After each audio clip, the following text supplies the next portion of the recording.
Cek cek cek cek sound cek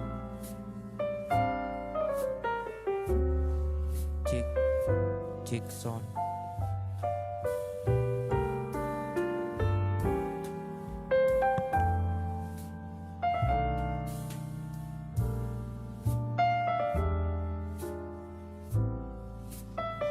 cek cek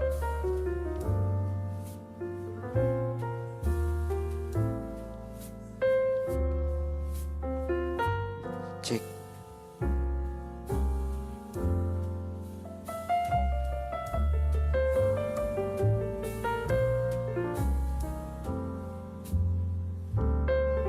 cek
Tanah air, ku tidak kulupakan,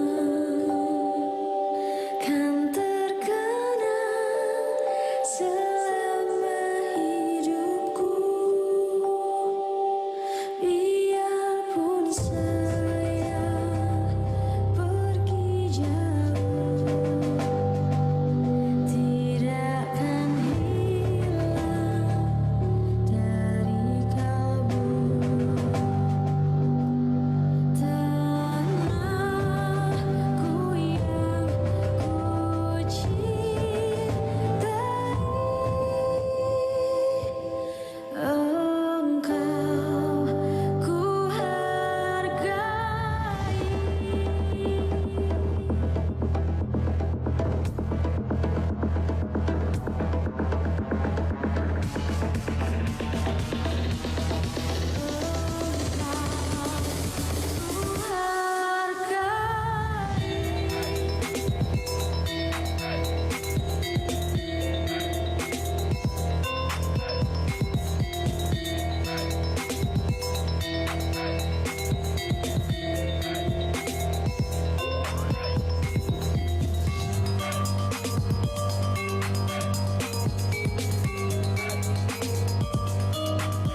Tanah air ku tidak kulupakan, kan terkenang selama hidupku. Biarpun saya pergi jauh, tidak akan hilang dari kalbu. Tanahku yang ku cintai,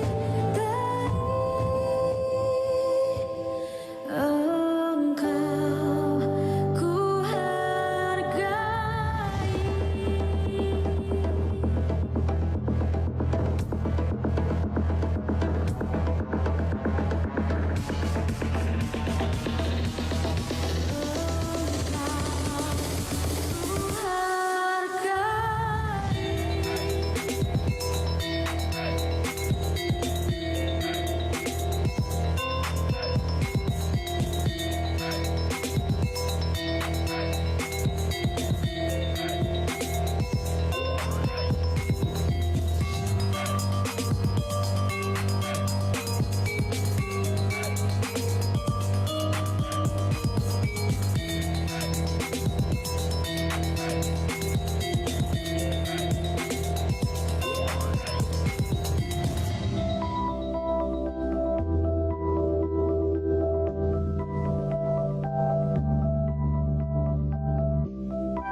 Tanah air ku tidak kulupakan, kan terkenang selama hidupku.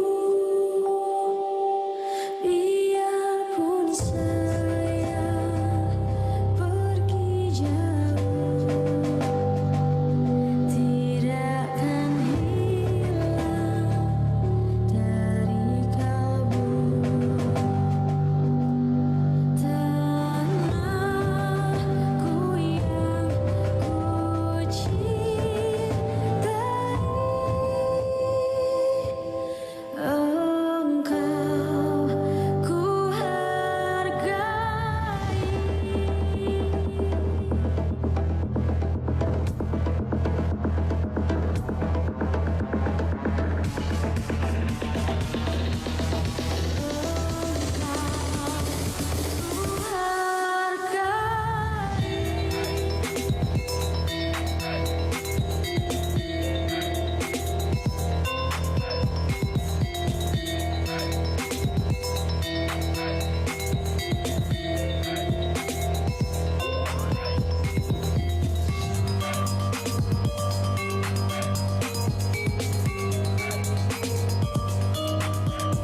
Tanah air ku tidak kulupakan,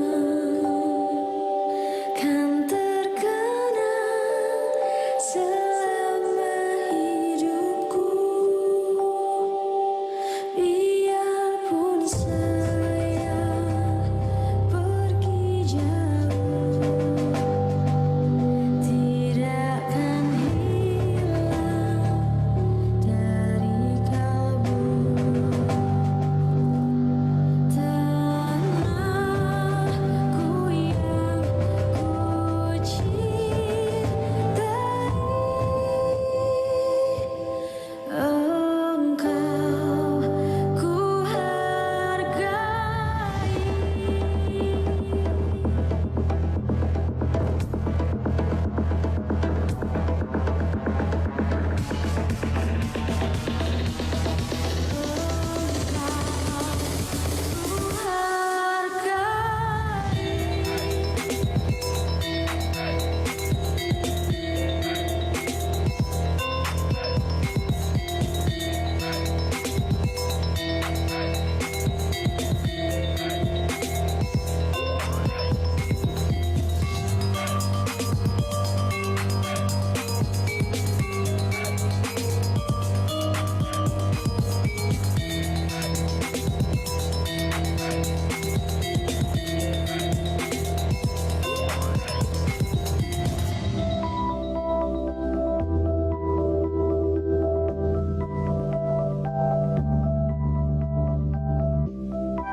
Tanah air ku tidak kulupakan,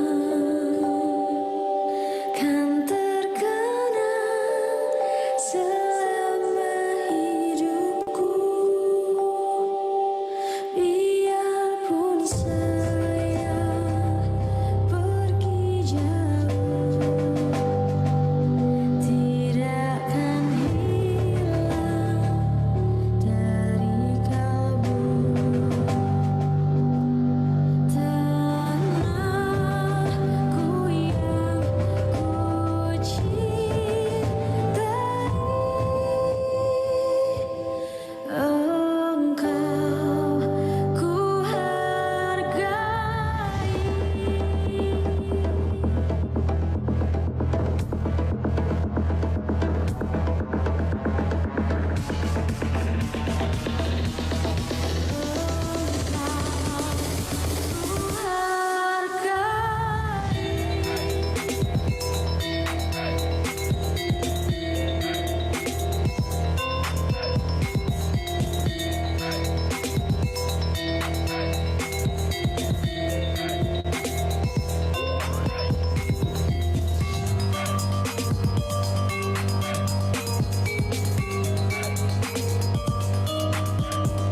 tanah air ku tidak kulupakan, kan terkenang selama hidupku. Biarpun saya pergi jauh, tidak akan hilang dari kalbu. Tanahku yang ku cintai, engkau ku hargai.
Tanah air ku tidak kulupakan, kan terkenang selama hidupku.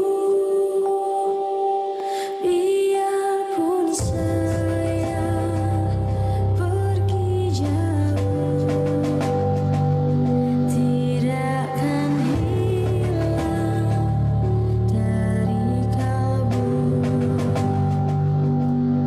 Tanahku yang ku cintai, engkau ku hargai.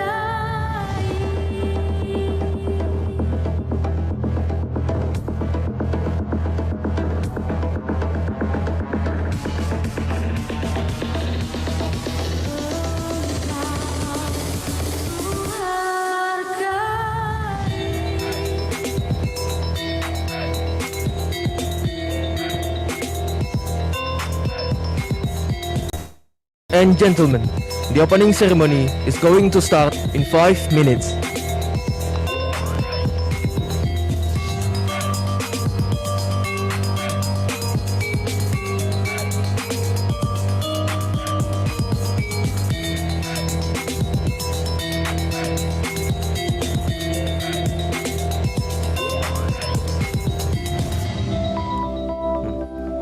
Ladies and gentlemen, the opening ceremony is going to start in 5 minutes.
Tanah air ku tidak kulupakan, kan terkenang selama hidupku. Biarpun saya pergi jauh, tidak akan hilang dari kalbu. Tanahku yang ku cintai, engkau ku hargai.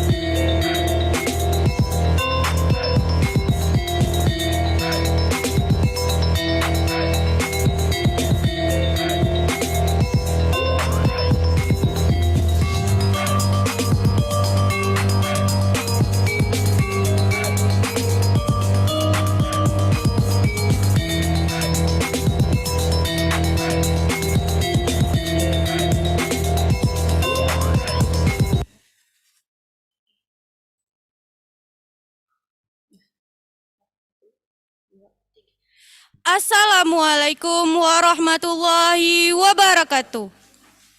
Good morning, ladies and gentlemen. We delighted to welcome you to the 3rd Aceh International Symposium on Civil Engineering, in short AISCE 2021. In Civil Engineering Department, Faculty of Engineering, Syekhullah University, Aceh, Indonesia. Before the beginning of the whole session of the opening ceremony, let us introduce ourselves as Master of Ceremony. My name is Jihan Arifazad Ali Ismail with my partner Muhammad Khais Azaki, and we will accompany you to the opening ceremony of the 3rd Aceh International Symposium on Civil Engineering 2021.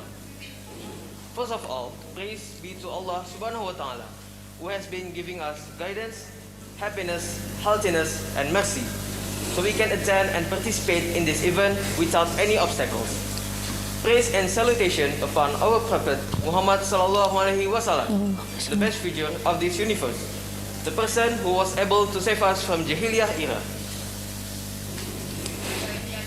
The third AICE 2021 will provide an excellent forum for sharing the knowledge and research finding amongst academicians, professionals, and government.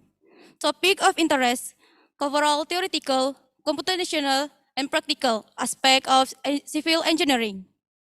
The primary goal of this conference is organized to promote multidisciplinary understanding of the latest research and innovations through discussions, exchange, and sharing of information amongst researchers, practitioners, academicians, and students. Hosted in the city of Serambi, Mekah, Aceh, the Faculty of Engineering, Syekh Khalid University has the honor to present you this international conference.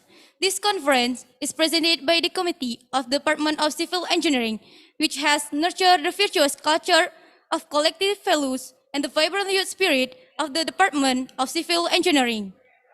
It is an honor to us to introduce and welcome to the keynote speakers on this day, Mr. Professor Insinyur Wijojo A. Prakoso, Master of Science, PhD, Geotechnical Engineering from University of Indonesia, Professor Bonaventura H.W. Hadikusumo from Asian Institute of Technology, Bangkok, Thailand, Professor Dr. Engineer Frank Den from Karlsruhe Institute of Technology, Germany. Professor Dr. Insinyur Ahmad Kamil Arsyad from University Teknologi Malaysia Alam, Malaysia. the Honorable Director of Syekh Kuala University and the representative, The Honorable Dean Faculty of Engineering Syekh Kuala University, Dr. Insinyur Alfian Syah Yulianur. the Honorable the Head of Civil Engineering Department, Dr. Reni Anggreni, STMN, The Honorable Chairman of the Conference Committee, Dr. Teguh Budi Aulia, ST Diplom Engineer. Once again, we thank you for the presence of Mr. and Mrs. lecturers. Welcome to all participants of the seminar today. On this special morning, we have several agenda. So allow me to read several sequences of our agenda.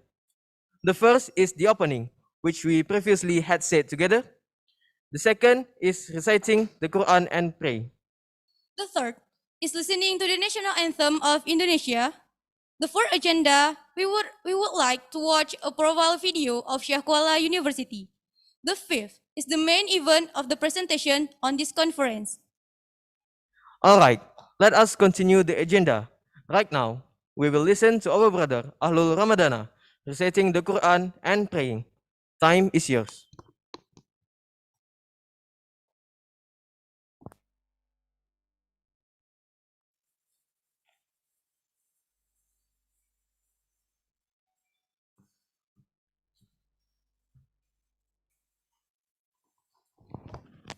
Bismillahirrahmanirrahim. Assalamualaikum warahmatullahi wabarakatuh. A'udzu billahi minasy syaithanir rajim. Bismillahirrahmanirrahim. يا أيها الذين آمنوا إذا قيل لكم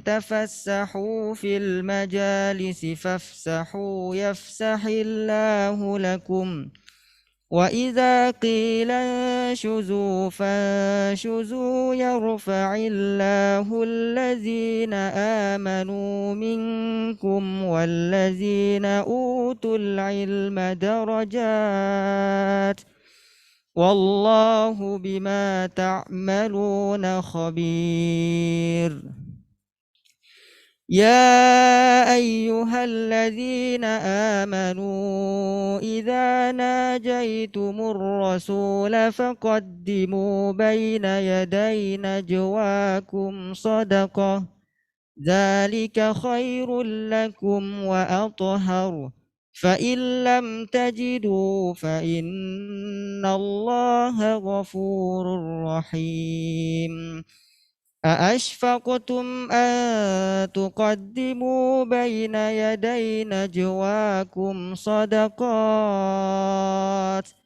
فإذ لم تفعلوا وتاب الله عليكم فأقيموا الصلاة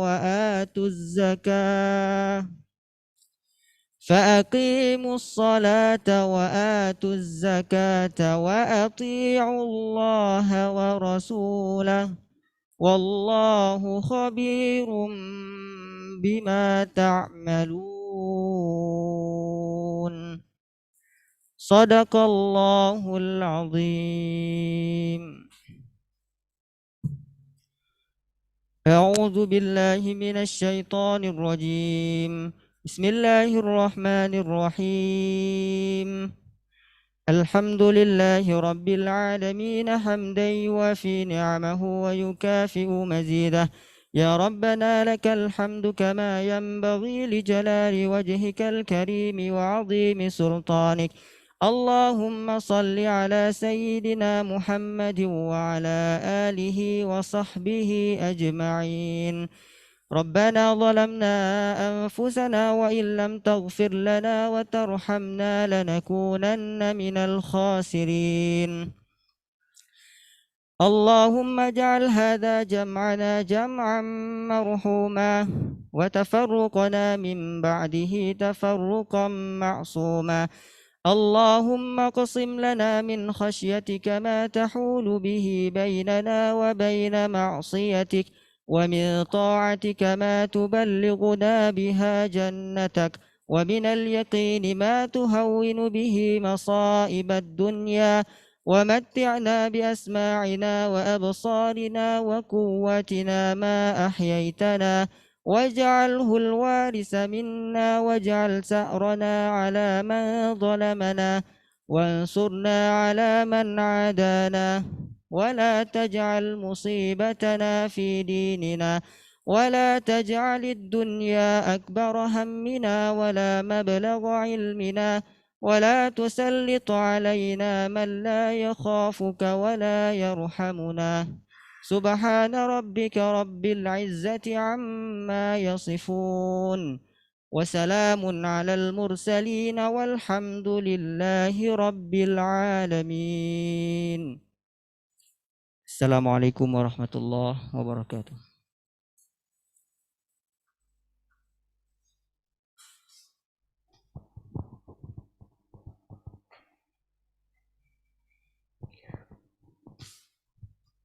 Thanks to Ahlul Ramadana, who has recited the Quran and praying for us.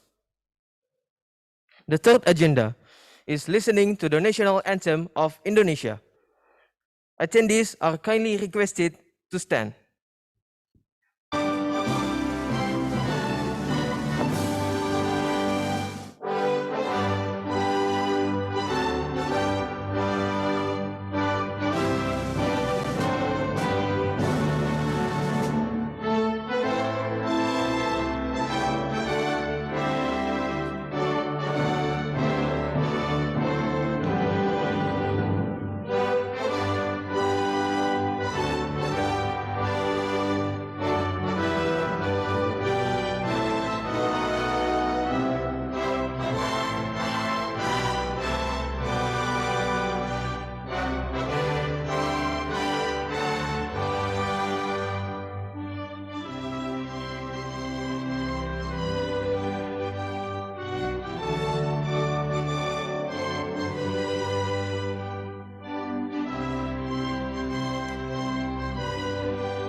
Attendees are welcome to sit back. Thank you. After listening to the national anthem of Indonesia, we will watch a profile video of Syekh Kuala University.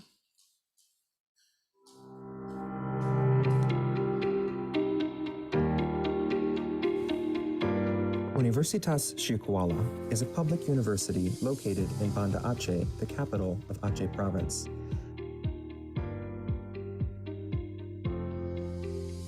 Located at the westernmost point of Sumatra Island, the province is rich with traditions, cultures, languages, and natural resources.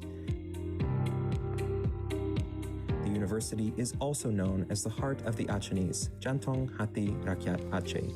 It is the oldest university in Aceh, officially established on September 2nd, 1961. Universitas Syekh Kuala was named after an Islamic scholar of Aceh, Abdurrauf bin Ali Al-Jawi Asingkali, who is also known as Tunku Syekh Kuala. He established an Islamic education center at a river mouth in Banda Aceh, which later became an official higher education institution. During this time, he gave great contribution to the education values and Islamic laws and regulations in Aceh.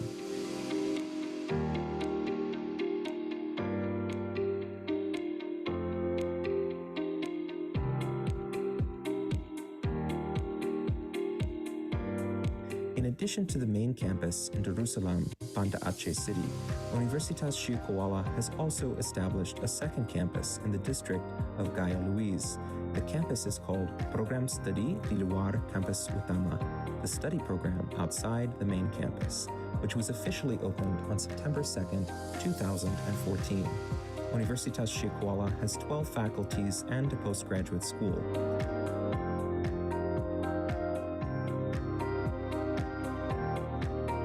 The Faculty of Economics and Business, the Faculty of Veterinary Medicine, the Faculty of Law, the Faculty of Engineering, the Faculty of Agriculture, the Faculty of Teacher Training and Education, the Faculty of Medicine, the Faculty of Mathematics and Natural Science, the Faculty of Social and Political Science, the Faculty of Fisheries and Marine Science, the Faculty of Nursing, and the Faculty of Dentistry. All these 12 faculties together offer 135 study programs of different levels: diploma programs, undergraduate programs, professional programs, specialist programs, master's programs, and doctoral programs. With various faculties and programs being offered, Universitas Syekh Kuala now hosts more than 32,000 students from various regions in Indonesia and overseas.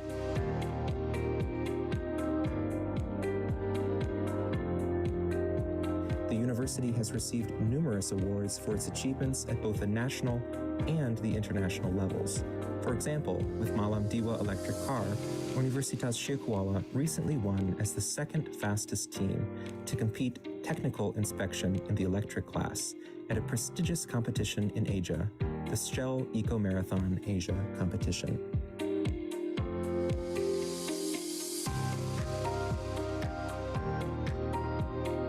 In the research area, the university has also developed a good reputation at the national and international levels through its excellent research and research centers, such as the Tsunami and Disaster Mitigation Research Center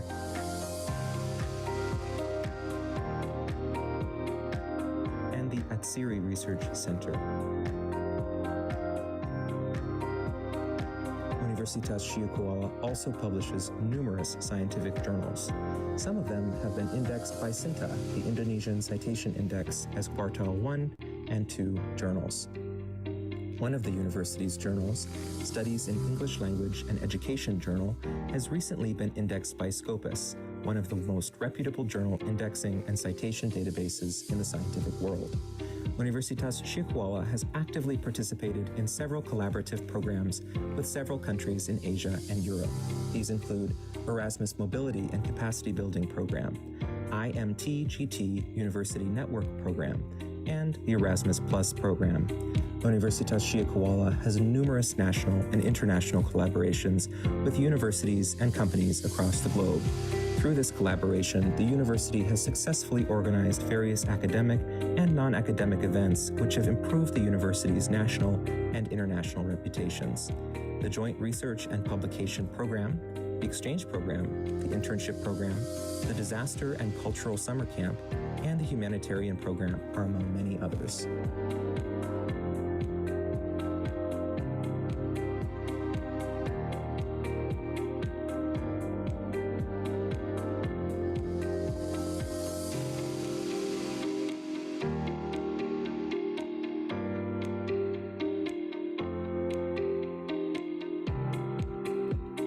Universitas Syekh Kuala does not only focus on improving the quality of academic activities within the campus, but also proudly offers services to the communities. These tasks are assigned to 3 units at the university: the Office of International Affairs, Career Development Center, and Entrepreneurship Center. These units help students, staff, and alumni expand their experiences in academics, business, and beyond.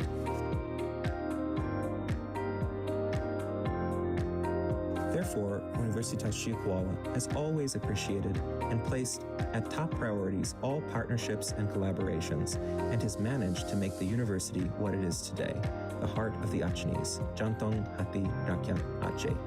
The university continuously strives to improve the quality of its academic activities, research development, humanitarian works, and the quality and quantity of scientific publications to achieve its vision to become the leading university in Asia and to become a world-class institution.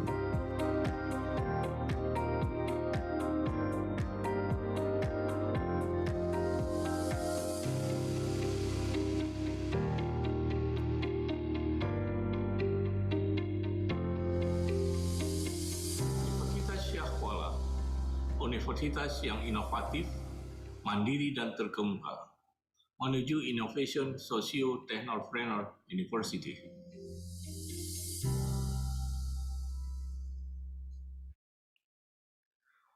Ladies and gentlemen, for the next agenda, I will provide the opportunity to the chairman of the conference committee to give his report. Please welcome Dr. Teku Budi Aulia, ST Diplom Engineer.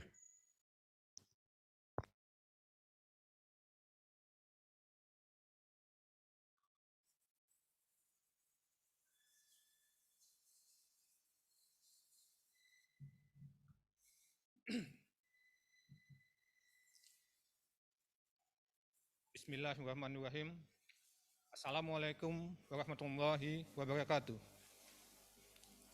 Honorable guests, ladies and gentlemen.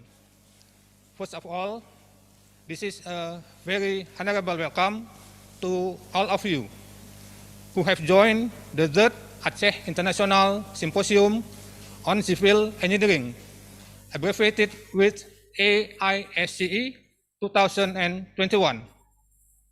The AISCE is a biannual event hosted by Department of Civil Engineering, Faculty of Engineering at Universitas Syekh Kuala, Banda Aceh, Indonesia.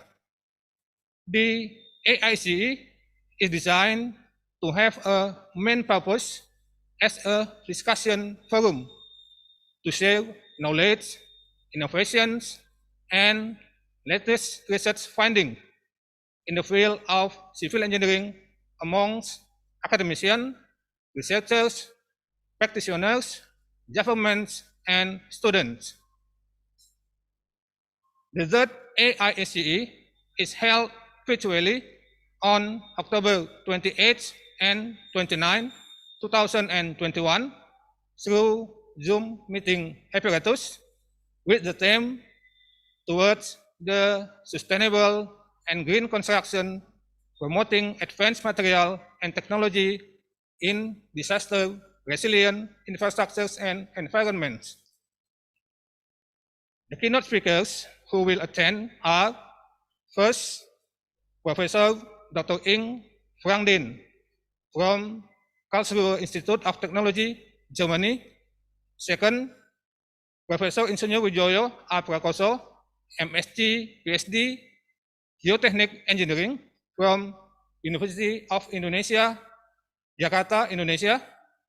Third, Professor Insinyur Dr. Ahmad Kamil Arsyad from UITM Shah Alam, Malaysia.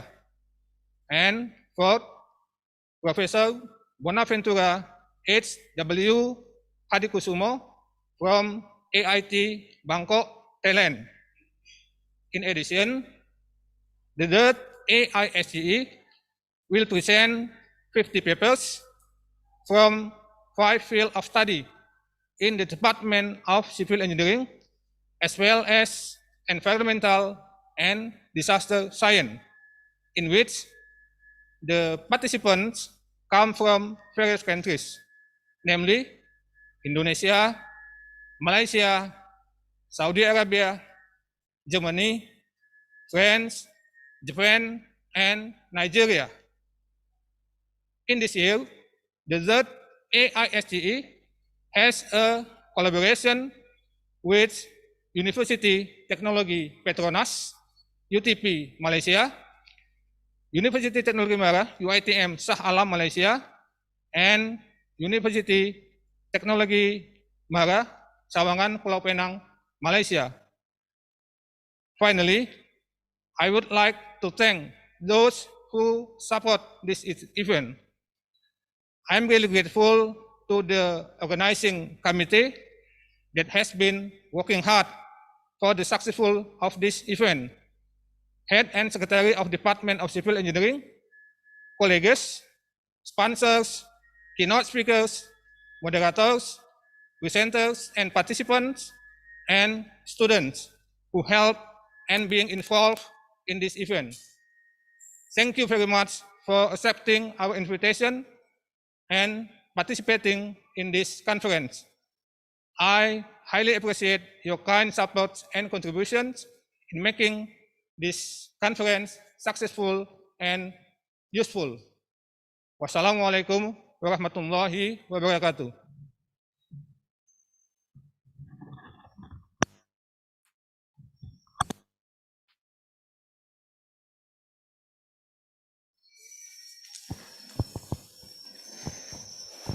Thank you very much to the chairman of the conference committee for your reports.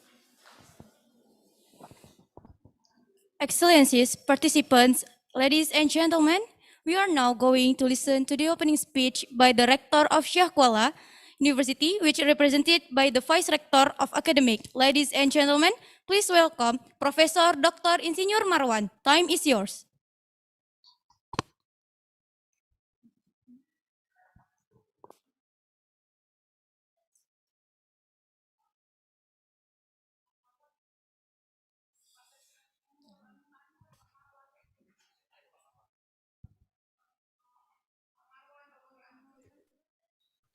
Okay, thank you.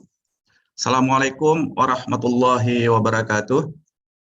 Very good morning, Honorable Dean of Faculty of Engineering, Universitas Shah Kuala, Vice Dean, Head of Department of Civil Engineering, all keynote speaker and invited speaker, participant, colleges and students from Universitas Shah Kuala, other university and institution, Indonesia and overseas. Ladies and gentlemen, let me use this opportunity to warmly welcome all the conference participants by praying our grateful and praise to Allah Subhanahu wa Ta'ala for all His blessing, grace and mercies that have made us possible to gather here virtually in excellent condition and health.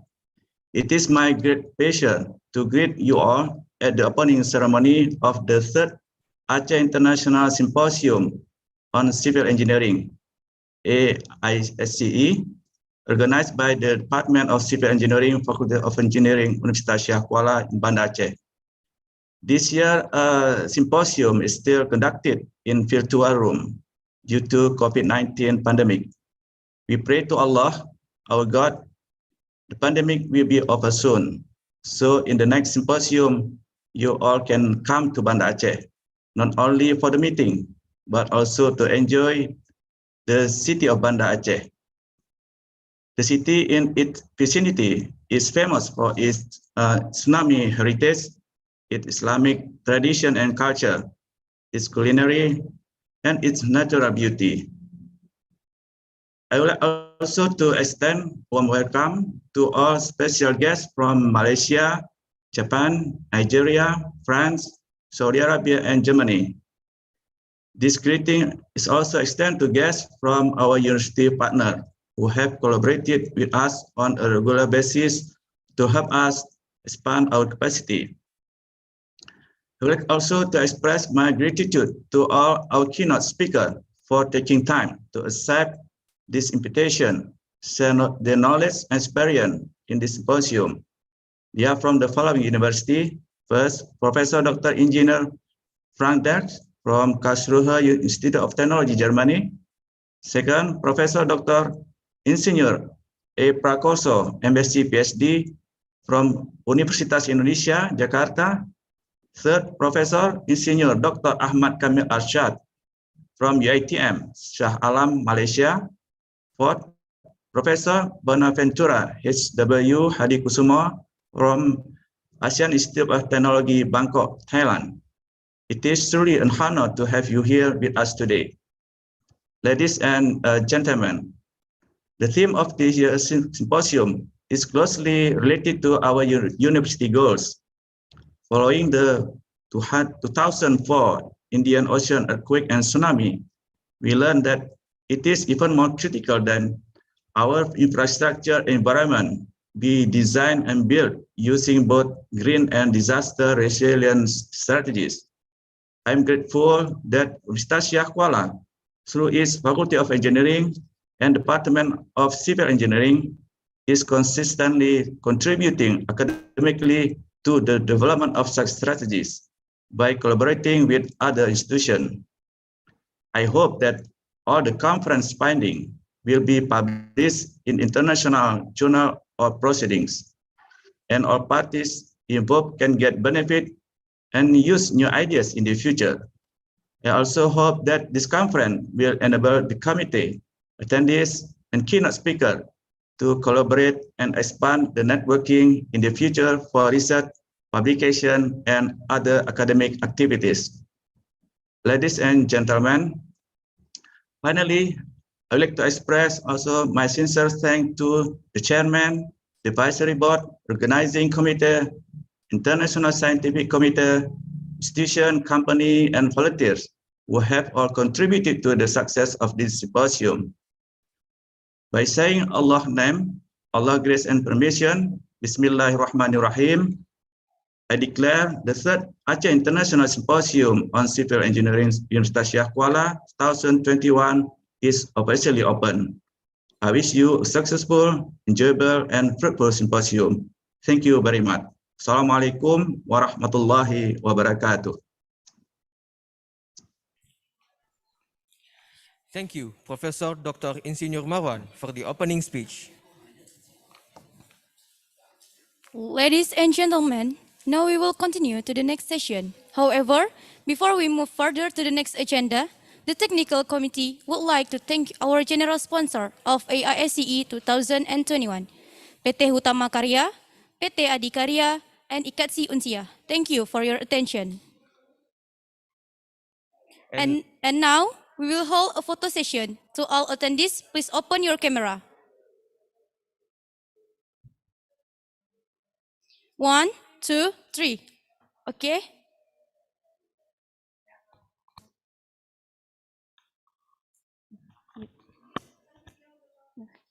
Lanjut ini.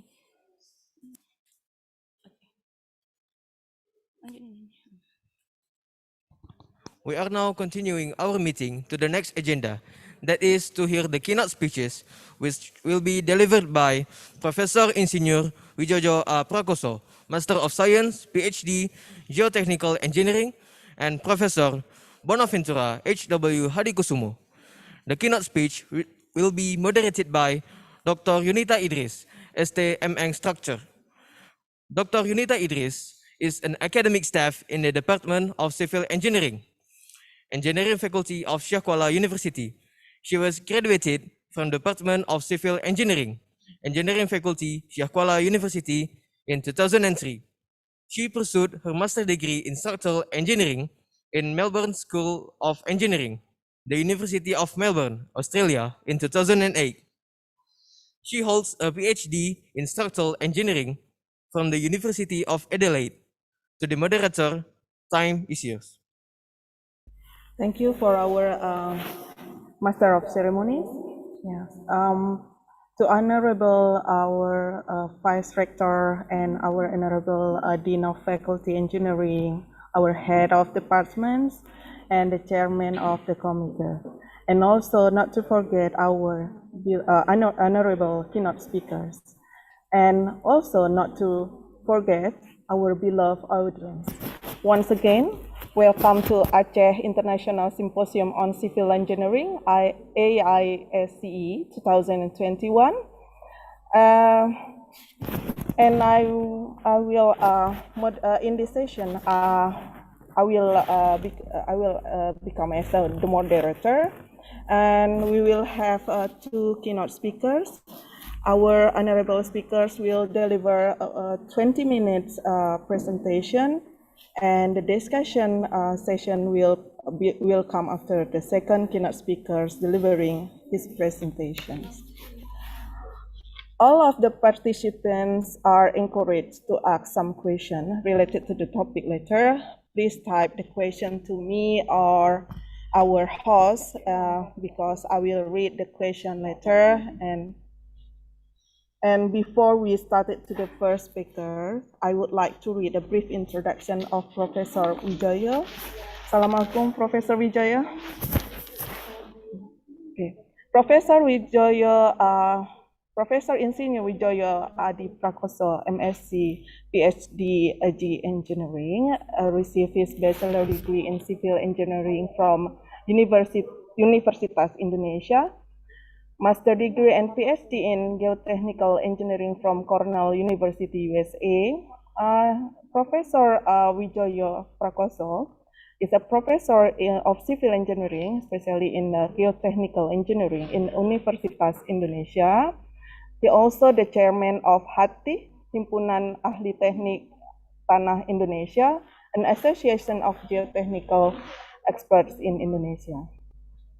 He also a reviewer for various engineering journals and conference. So, and another important part that he also served as a member of Construction Safety Committee, Ministry of Public Works and Public Housing since 2018, and also served in Bridge and Road Tunnel Safety Commission since 2015, and also an expert team for building geotechnical structure in DKI Jakarta provincial government since 2014. So, sorry. Now, without further ado, I will invite Professor Wijaya to deliver presentation regarding the 2018 Palu earthquake, challenges for earthquake geotechnical engineering. Please, Professor Wijaya, the floor is yours.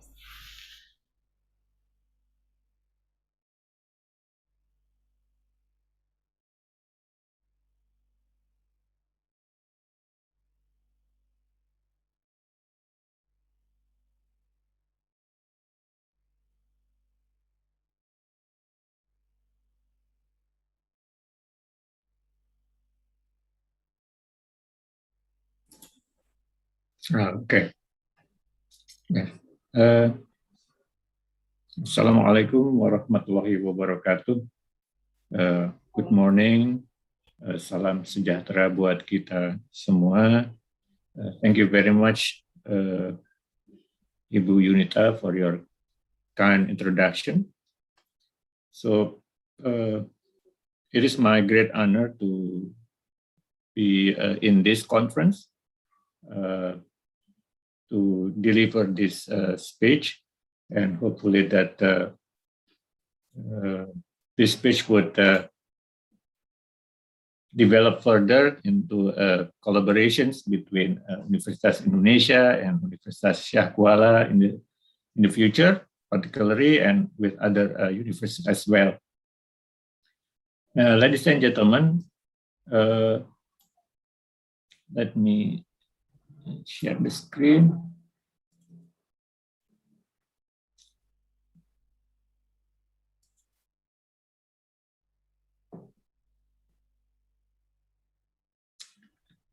Can you see the whole screen or?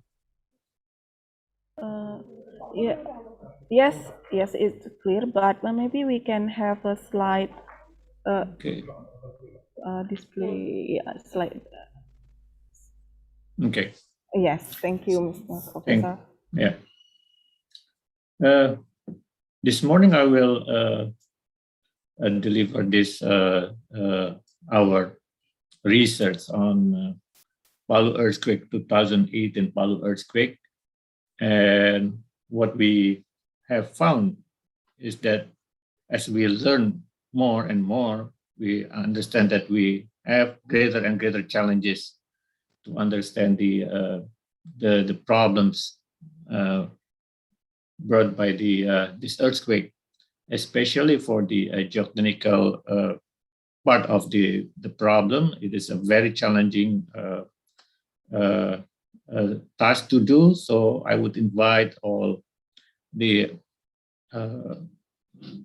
participants and colleagues from Universitas Syah Kuala to join with us to understand this phenomenon better in the future. So as if we before that, I would like to acknowledge the contributors to this study to this point.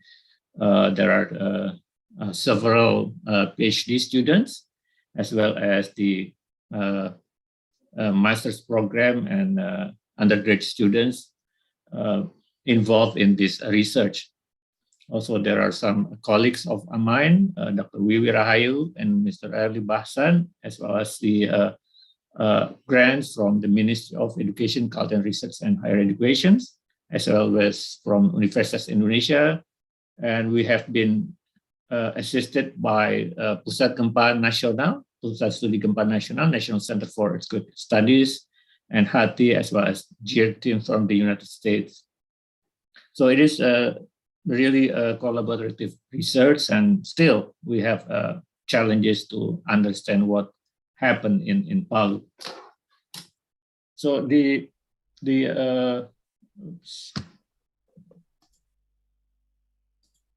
outlines of these presentations are as follows. I will talk about a bit about the introduction, the background story, and then there are two basic things that I would like to talk about. The first one is the transient ground motions, and the second one is the permanent ground deformations. And I would conclude with some closing remarks in this subject. So if we look at the bigger picture, we have this sustainable development goals, particularly goals number 11, make cities and human settlements inclusive, safe, resilient, and sustainable.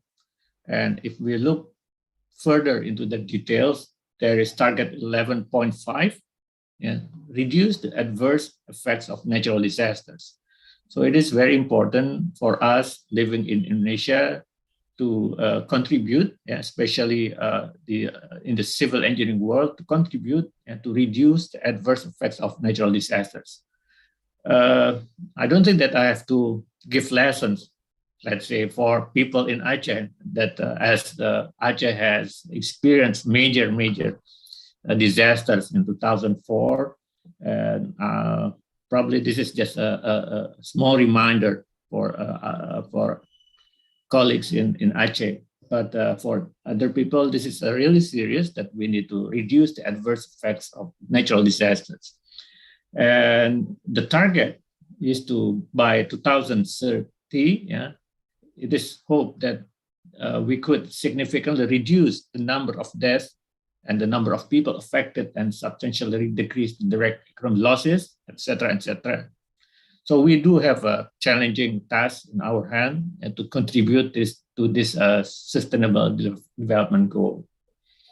And if we look further, this is the UN, United Nations Disaster Reduction, Risk Reduction, especially the Global Assessment Report in 2019.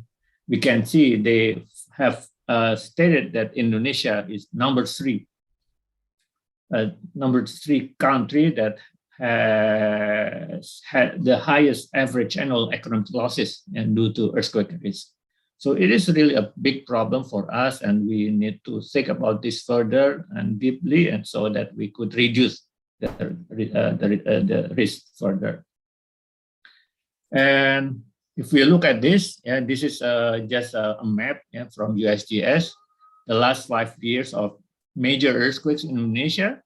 And we do have a lot of earthquakes, major earthquakes, not only small ones. At least in the last 5 years, you could see up to like 80 events recorded. And I just want to focus on one event, which is the 2018 Palu earthquake event about 3 years ago. So the earthquake itself occurred in the north of Palu. If we look at this BMKG shake map, the epicenter was about 60 kilometers north of Kota Palu or Palu city.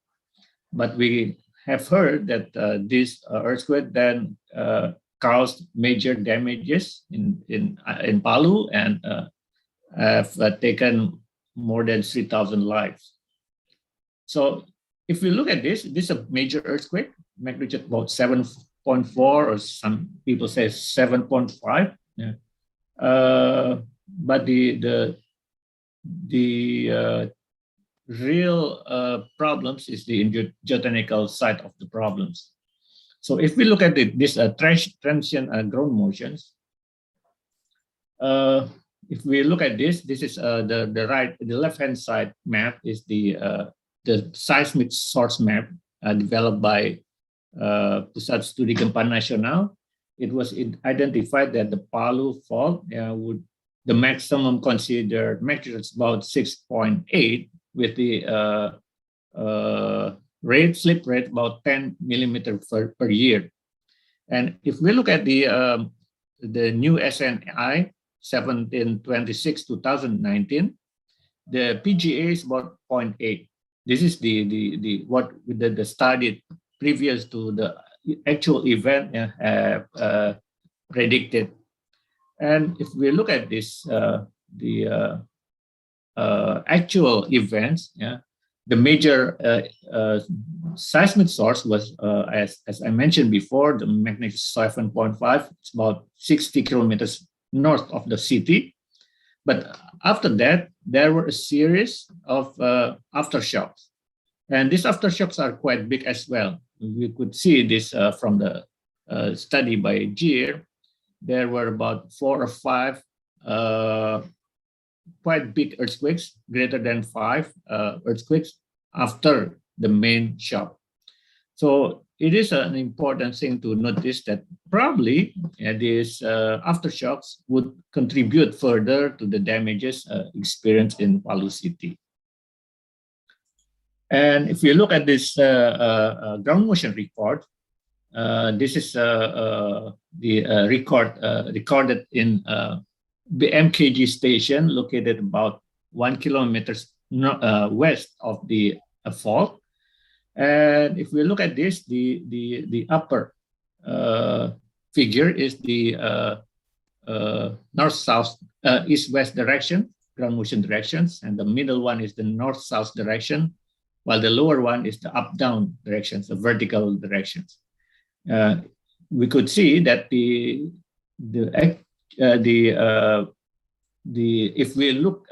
we take the maximum vector, the horizontal vector would be 333 gal. So it is combinations of the north, east-west and north-south directions. But if we look at the maximum vector, it's about 400 gal. So it is quite a major earthquake experience in Palu. But if we look at the map, the newest map, it is actually far from the predicted accelerations. As I mentioned to you, the predicted event was, the predicted PGA is about 0.8 G, but now we just, for the horizontal one, we found that it's about 0.33 G. So it's a bit not a bit, it's quite lower than the predicted PGA in our newest map. But anyway, this is a major event for Palu City. And furthermore, this is an interesting thing, probably because this is a near fault event, because the event was actually about 1 kilometer from the stations, recording stations. So we had a major vertical movement here. Actually, the PGA, the vertical PGA is greater than the horizontal PGA. This is something we never heard of in Indonesia before. Some records have shown that this probably due to the near fault effect. I think in Aceh there are some areas that have a near fault areas as well. We know that the Sumatra fault runs from Lampung to Aceh. So this is probably something that we need to learn from to be applied in Aceh as well. The near fault area probably would experience a major vertical acceleration as well. And if we look at this, there is a study by our PhD student. He collected many ground motions, and he compared the horizontal peak ground exertions to the vertical peak ground exertions from many events in Central Sulawesi. And he found that vertical peak ground exertion might be very important if the areas have a lot of surface ruptures. So again, for our colleagues in Aceh, probably this is something that we need to pay attention to, because this might have a significant effect on our predictions in the future. Furthermore, we have developed prediction models for VS30, the site class. And based on this is based on the actual measurements against the secondary data, and we predicted that in Palu, actually, the ground itself is not that bad. The site class is between SC or SD, between 180 meter per second shear wave velocity up to about 500 meter per second. So in general, the ground conditions of Palu is not that bad, but yet we have seen that the earthquake has brought major damages to Palu. And if we look at further, and this is the area that has damaged, the left-hand figure is this satellite image, analysis of satellite image for the I think this is the east-west movement, and we could see that there is no really relation between the ground conditions and the movement, as we have a near fault event. And if we look further to the permanent ground deformations, and come back to this figure, and this the left-hand figure is this eastward displacement, east-west displacement, while the right-hand figure is the north-south displacement. The contrast in colors indicate there is a major relative displacement. As we know that the Palu earthquake is a sinistral event, so the blue areas on the right side of the right figures moved north, while the light colored area on the west remained the same. So this is a major sinistral fault movement. But if we look at this left-hand figure, there are also some local movements, eastward movement. So it was a bit more or less perpendicular to this to the fault movement. So it is very interesting that we could see there are some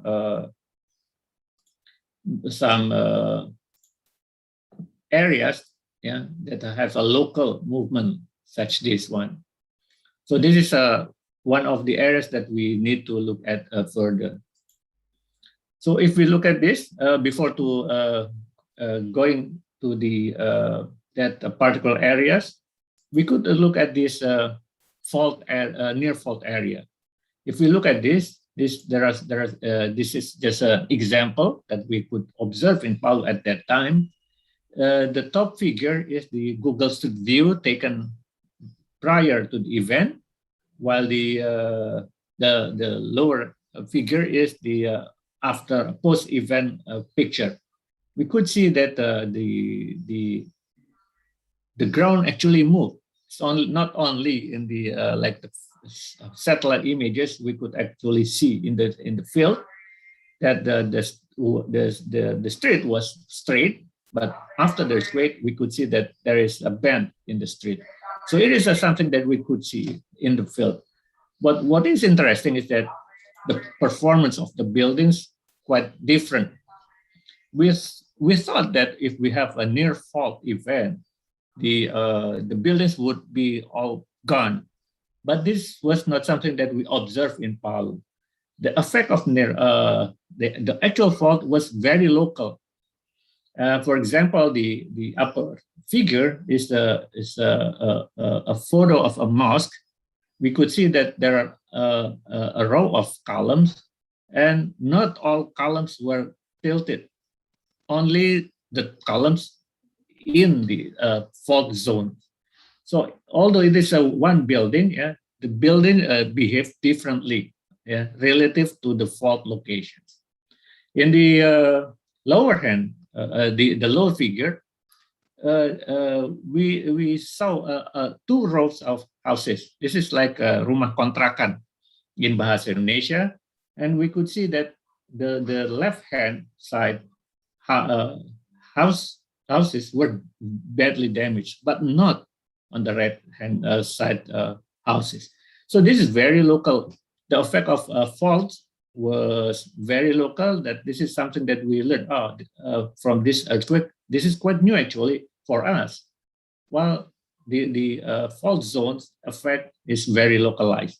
Well, I don't know whether that was observed as well in Aceh, but this is something that we need to pay attention to in the future, whether the fault effect is very local or it is much greater effect to the area.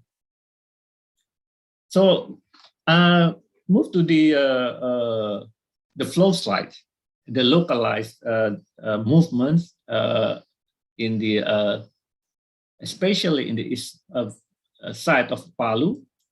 And this is one of the, as I mentioned to you, this is one of the area, very localized ground movement.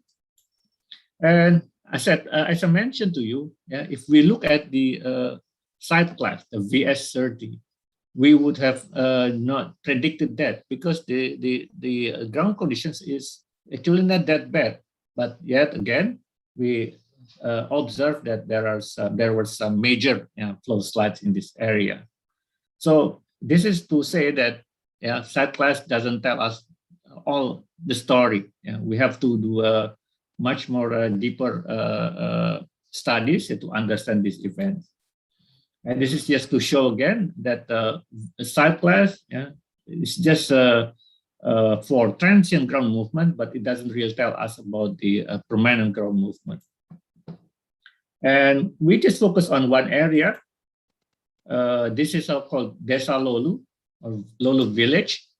And this is quite famous in the sense that it could be observed easily on Google Maps. If you look at this,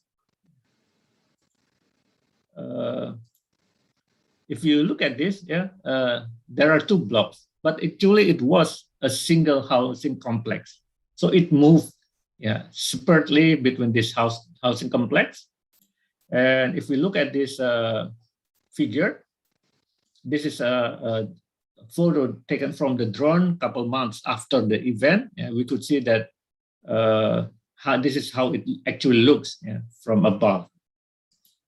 So we did a quite extensive study in this area. We tried to find photos and videos from survivors from this area. And this is one picture that we could get from, this is Pak Rustam, this area, yeah, right after, one day after the earthquake. And we could see it is flooded. So it was a major liquefaction event, and we could see that the area was flooded. This is something that we could see from videos in New Zealand and in other places, but here in Palu, we could observe this further as well. So not only like a localized event, but this is a major movement that affected a quite large area, and we could see the flooded area. This is the same area, yeah, a couple weeks after that, and we could see the water was gone. Yeah, it's completely dry. But so when right after the liquefaction event, yeah, we could have this major flooding in this area. As a matter of fact, some eyewitnesses mentioned that they had this problem for about a week. That the water still there was still there for a week or so. We could also see a ground cracking. This is the extension zone in this area. We could also some compression zone. We could see that this rigid pavement, yeah, piled up to each other, indicating severe compression zones. And the question is whether we could predict this in the future. This is an example that we plot the event to the prediction model developed by Professor Yaut. If we use this model, we only get like a 5 to 8 meters movement. But in fact, in this area, we observe about 100-meter movement. So we cannot use this kind of prediction model, yeah, to understand this event. So we need to develop, yeah, a further model, yeah, to be able to capture this event better. And we also did extensive field studies, and we tried to plot all the data into the typical models, and we could find that while the current models cannot capture well what we observed in Palu. So we did a big trenching here. We did we dug 3 trenches. We tried to find what's going on actually in the field. So we tried to observe what's actually in the ground.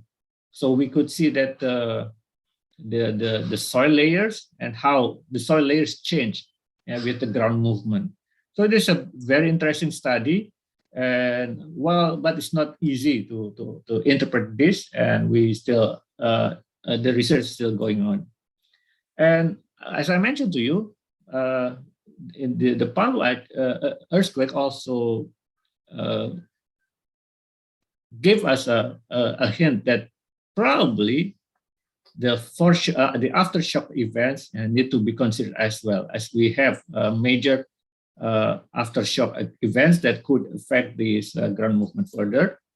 So we have started research programs, physical tests, and numerical simulations, etc., etc. But again, this is some big issues that we need to solve together. For example, we have tried this. We have conducted this triaxial test, cycle triaxial test. We have done this column test, and we have done some numerical modeling as well, just to understand how actually the events occurred and how that could then created that very large soil movement. So that's just a brief picture what is going on. Then that to show you also that we need to do more. We need to do more extensive studies. There are a lot of homework to do, and I think this opens up some collaborations for us in the national level as well in the international level so we could contribute to the society, to how to reduce disaster risk in terms of this ground movement induced by earthquakes. And before ending this presentations, I would like to invite you to our Hati conference next month, and we have some keynote speakers from Indonesia and abroad as well, and we have put some emphasis on earthquakes studies. So hopefully that we could learn further from others about these issues. And this ends my presentations. Hopefully that this could give you some insights what happened in Palu, that how then we could advance further together to solve this problem. Thank you very much, Bu Yunita. Thank you very much, Professor Wijoyo.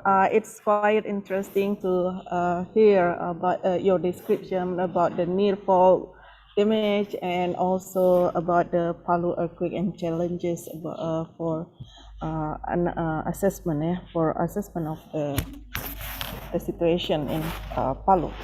So I will read some questions from the audience. First, we've got a question from Juliana.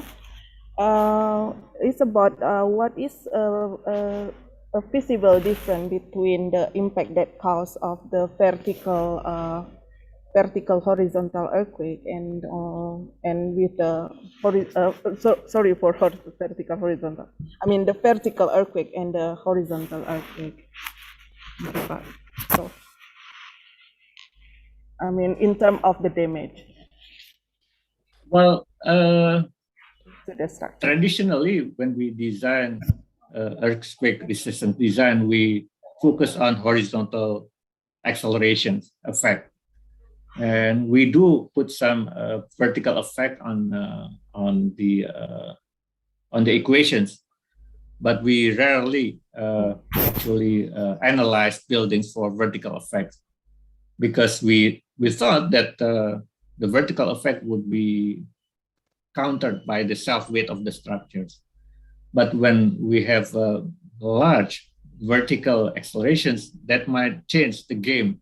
So that is well, in my understanding, we haven't really, even in the world, we haven't really put emphasis on this study. So I don't know yet. I haven't really heard from our colleagues in structural engineering as well, but we do notice that, well, the vertical acceleration could be a major issue in near fault areas. So probably in Aceh, this is something that we need to observe as well, because you do have some faults, inland faults in Aceh, I think along part of the Sumatran fault. Yes. That's what I could answer. I don't think that we really do know the answers. It really is. Yes, because I heard about the vertical effect. I mean, the vertical acceleration from the earthquake is, not really considered yet. But it could be effect for the structure, especially in the near fault, because it's got the very high frequency. If I'm not mistaken, yes. So. Do you think that, do you consider that Sumatra fault can cause the near fault, effect or the vertical effect, acceleration? Sorry if I misheard that you mentioned that Aceh is passing by the Sumatran fault. So the Sumatran fault has the potential for this kind of near fall damage. Well, yeah. Well, we do know that Aceh is part of the there are faults along there are fault segments in Aceh that are part of Sumatran fault system. Well, I don't know exactly whether there would be some major vertical explosions as well, but I would guess that based on this Palu event, yeah, that we might have a significant vertical event, because this is the near fault event, because the actual movement of the plate could create some vertical direction movement. I think, yeah, this is something that we need to look further.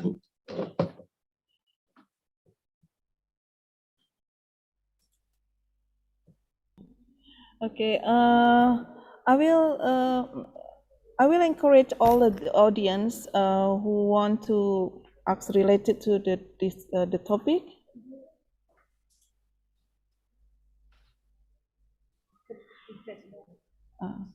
Okay. Yes. I will conclude for this session. Sorry, I have the I have the miss order for this one, because supposedly we have a discussion after the second keynote speaker, but I will keep. Please, if you have any further discussion related to the topic. Oh, okay. Sorry. Sorry. Nggak bisa langsung. Okay.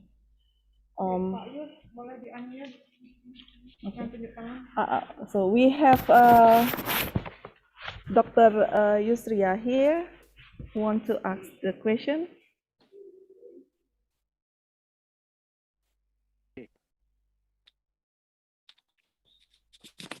Yeah, very good morning, Prof. Joyo. Assalamualaikum warahmatullahi wabarakatuh.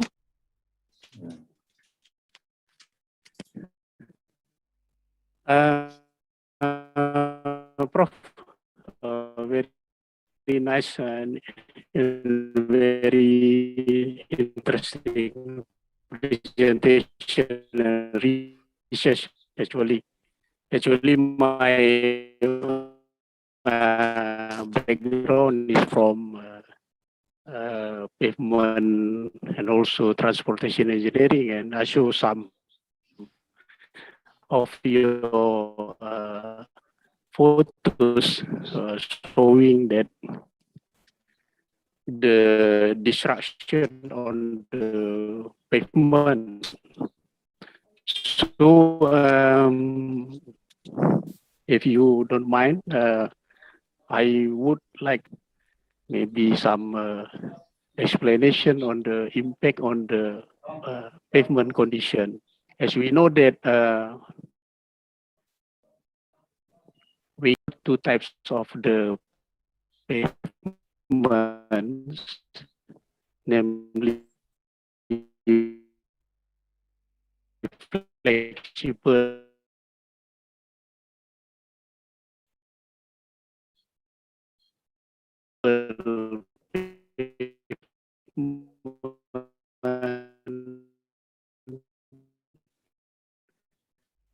and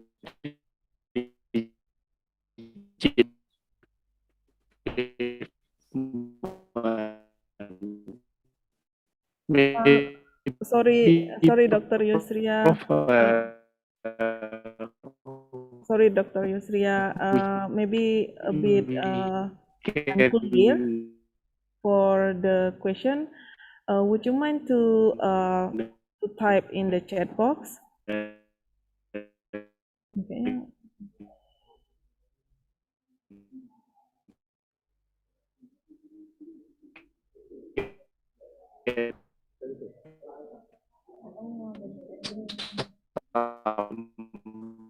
Okay. So, okay, while we're waiting for the question from Dr. Yusria, I would like to ask. I would like to read the question from Mariama, our student. Yes. Professor Wijoyo, do the newly built structure in Palu withstand the earthquake? That's the question from Mariama Baki.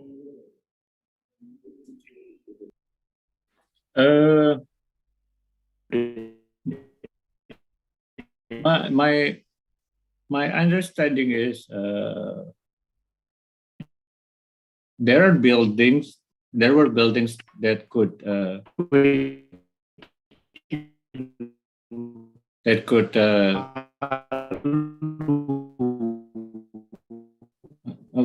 okay, I'm sorry. Yeah, there are buildings that were still okay after the earthquakes and only experienced minor damages. And there were buildings that actually collapsed. So I think it really depends on the quality of the structures. And this is a major concern for us because we have seen this over and over again, that the collapsed buildings were actually because of the construction problems, not because of the earthquake itself. Meaning that if we think that if the buildings were constructed based on our SNI, the structures should have survived the earthquakes. But yet we observed that there are some buildings were damaged or collapsed actually due to the earthquakes, and we do think that this is more on the construction side. So when we talk about disaster risk reduction, we cannot just talk about the codes, the building codes. We actually have quite good building design codes actually, and we actually always update the design codes. But the construction side of the problem is still there. So we need to address that problem as well, not only the design codes, but also the construction aspects of the risk reduction efforts that we have conducted this far. This is my point, Bu Yunita, that we also need to address the construction side of the problem as well. Yes, I agree with you, Professor Wijoyo, for the question. Thank you very much, Professor Wijoyo, for very interesting topic, and this is really like something that we need to learn more, especially us in Aceh. So we have Sumatran Fault and also Selimun Fault. Yes, yeah. Thank you very much, Professor Wijoyo, for your presentations. So,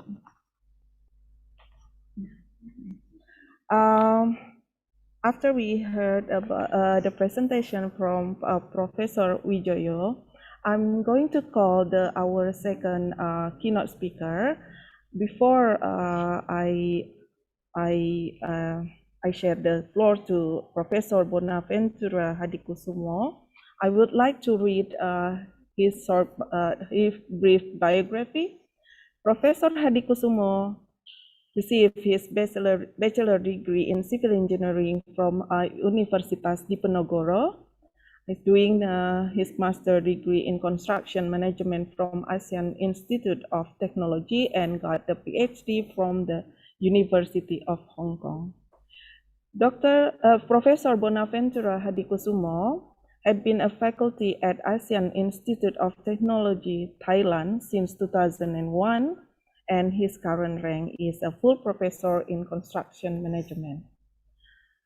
And he is the leader or coordinator for Master in Project Management, and he is also being successfully over in several big cities in Southeast Asia, such as Bangkok, Hanoi, Ho Chi Minh, Yangon, Mandalay, and Nai Pi Tau. His research area is in project management, construction safety management, information technology, and digital transformation in construction and simulation in construction project management. He has published more than articles in international journals and conference proceedings as well as books. For this session, Professor Bonaventura Hadikusumo would like to present about the adoption of visualization technologies for construction project management. Without further ado, I would like to call Professor Bonaventura Hadikusumo. The floor is yours. Okay, thank you very much, Bu Yunita. Can you hear my voice clearly? Yes. Okay, good. Okay, so thank you for your nice introduction. Okay, so I will start my presentation. Okay, please wait. I need to share my screen. Okay, let me put on the timer. So my time is 20 minutes, right? Okay. Okay, so this is my presentation, the visualization technology for the construction project management. Okay, my name is Hadikusumo. So I am now teaching at AIT. So maybe some of you are familiar with Thailand. AIT is located in Thailand. Okay, so this is some photo of our campus in Thailand, Bangkok. Okay, so if you are interested to know about our research, you can visit our website. So I write my website there, SETACACTHCIM. So my area is in the project management, in safety management, and the digital transformation, how to apply the digital technology in the construction project management. Okay, so today my presentation is more on the historical development and our research in the area of visualization technology in the construction project management. So I will discuss in terms of the historical aspect, and I will also discuss in terms of what kind of research we have been doing in related with this topic. Okay, so I start with the visualization in construction. Okay, so in the past, we always do our project management manually. The design, we also try to present the design by using some tools, but of course, in the past, the tool that we use is not quite sufficient, The reason, because we have so many phases in the construction project development, and also the design disciplines involve many type of designer. We have the architect, and then structural engineer, mechanical engineer, and this designer, they have to work together to achieve one design. But of course, during the implementation, there will be many problems in terms of coordination. So we have to solve this problem. So in the past, these are the one of the tool. So the designer, they use the modeling tool, such as this one is the styrofoam. But of course, the function is very limited, because this one, the size is very small, and also you cannot see the design aspect from different angle. So maybe from the macro perspective only, but you cannot see the detailed design inside the building. Okay, and then the digital visualization technology actually start from the 2D drawing. Then after that, we continue the development into 3D. And then recently, the BIM technology became very popular. And then the application of virtual reality and augmented reality also has the very big potential adoption to support the project management. Okay, so I think everybody know what is AutoCAD. This is very famous in around 1980. So in 1980, a lot of engineers, they try to learn AutoCAD so that they can use this AutoCAD to support their project. Okay, and then after that, around 1990, the visualization technology moved to the 3D drawing, because the 2D drawing has a lot of problem in terms of we have to interpret. We still have to use our imagination to interpret the meaning of the 2D drawing. So the next technology is the three-dimension drawing. So the three-dimension drawing, the first introduction was only about an object, but without any information inside the object. So the computer line can represent, example, an object like wall, beam, column, but only human can understand this one. Among two different software of the computer application, they may not understand what is the meaning of this object. So the technology development moved to the next technology is the BIM, Building Information Modeling. Okay, so the 3D modeling was very famous around in the year 2000. Okay, so many complex projects before they go into the construction phase, after the design is completed, then they will try to develop the 3D model first, okay, to make sure that the construction project can be executed following the drawing. Okay, so this is an example of the 3D model. Okay, so this technology was very popular around in the year 2000. So of course very useful because we can see the model of the project, okay, from different angle, different size. Okay, you can move closer, zoom in, and see the object clearly. Okay, and then the next visualization technology is the extension of the 3D model, is the 3D model simulation. So the 3D model is only representing in terms of the object, okay, but when we add the simulation, then we can see how this object will be executed. So we can see in terms of the movement, equipment movement, the installation movement of the project, and we can also use this simulation to optimize the production scheduling, the sequencing, so that our scheduling can be optimized, so that we will be more efficient in terms of the project duration delivery. Okay, so these are the example of the 3D model and simulation. Okay, and okay, I will now show you one of our research. Okay, this is my research when I was in Hong Kong. Okay, so this is the simulation that we developed for the Hong Kong Housing Authority.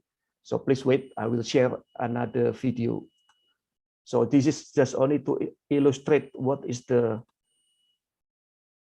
Okay, so I will not use the sound because the sound is not good quality. Okay, so this is example.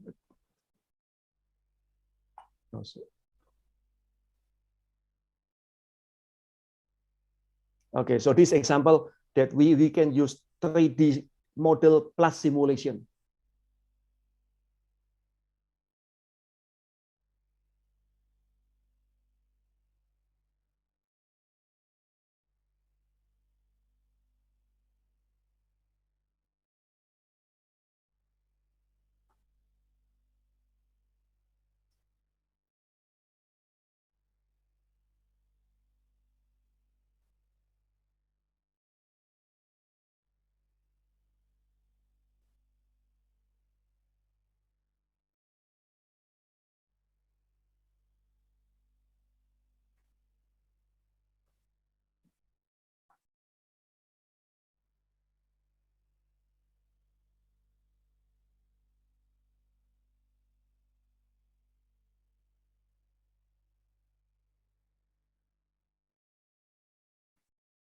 Okay, I think I will just give you some idea.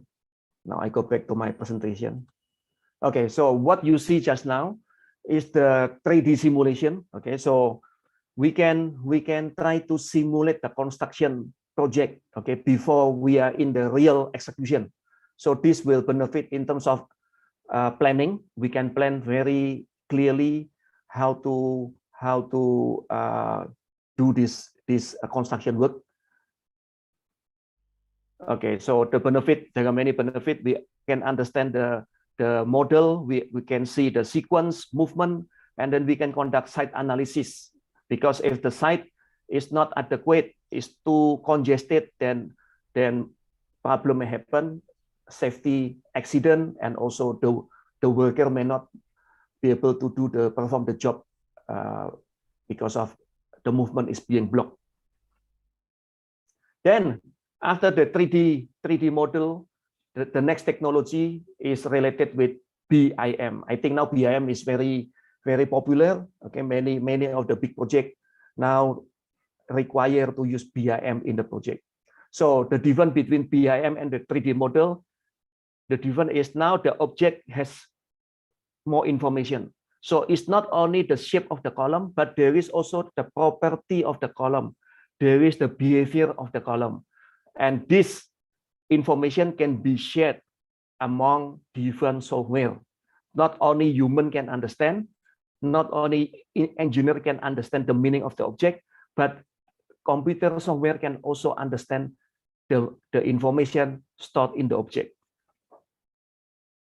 Okay, so one of the very useful application of this BIM is for the clash detection. Okay, so this clash detection is very important because in the traditional method in the past, our construction progress must be stopped because of there is the clash between the architect and mechanical electrical drawing.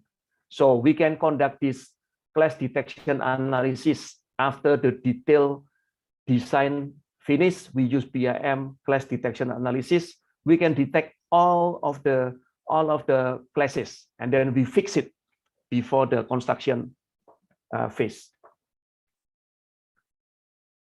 Okay, so this, and then in the construction phase, okay, BIM can be used in many different phases. Can be used in design phase, analysis phase, and construction phase. So for the construction phase, the BIM will be useful for making the detailed design. And then for the 40CAD means 3D model plus scheduling simulation, and also to conduct site analysis in terms of the adequacy of the area, whether the site is congested for the worker to carry out the job. So we can use BIM for this construction phase. Okay, so this is example BIM for the detailing. So the BIM for the detailing, because there are some work that the contractor need to make the detailed design. So usually this one related with the steel structure.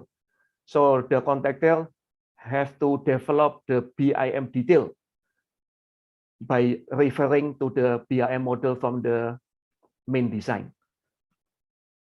And then for the 40CAD simulation, okay, so this is to link between the BIM model.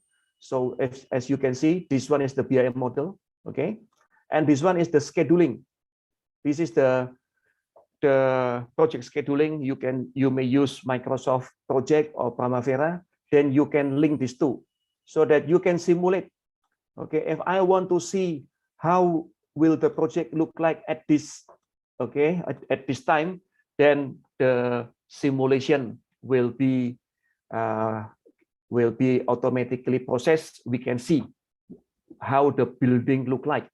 Okay, so this is the benefit of 40CAD analysis.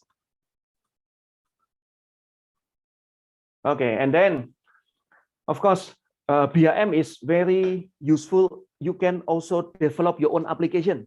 Okay, you can develop your own application to support your project management. Okay, for example, like in AIT, okay, I developed BIM for the safety risk management, and now I am also developing BIM for the lean construction. So the lean construction will be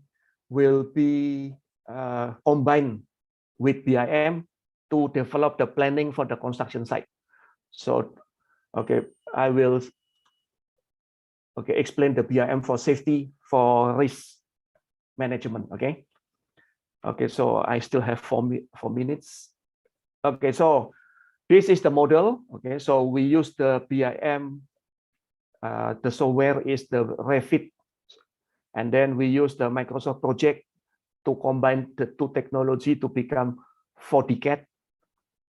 And then after that, we develop by ourselves the safety management part. So this one looks like additional application that we develop, and then we put it inside BIM.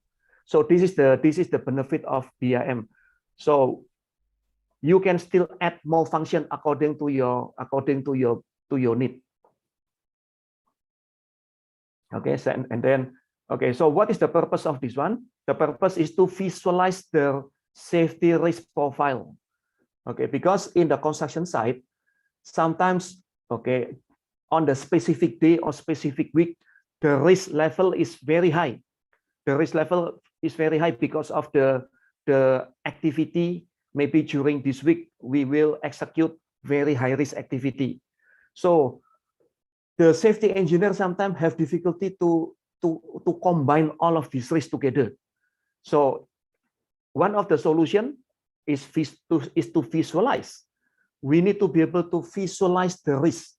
If we can visualize the risk, then the safety engineer can immediately see, oh, next week or this week, the risk profile is increasing. Okay, I have to inspect, I have to send my safety engineer to the site and inspect, control the site. So this is the benefit of visualizing the safety risk. Okay, so this is the detail of the application. I will skip. I will show you only example. Okay. Okay, so this we develop by ourselves. Okay, so this all we develop by ourselves. We develop the application, and then after that we test this application. Okay. Okay, so this is very technical, so I will not explain because the time is very limited. So finally, what is the risk profile? So after we input all of the risk issue, then we can conduct the simulation of the risk profile.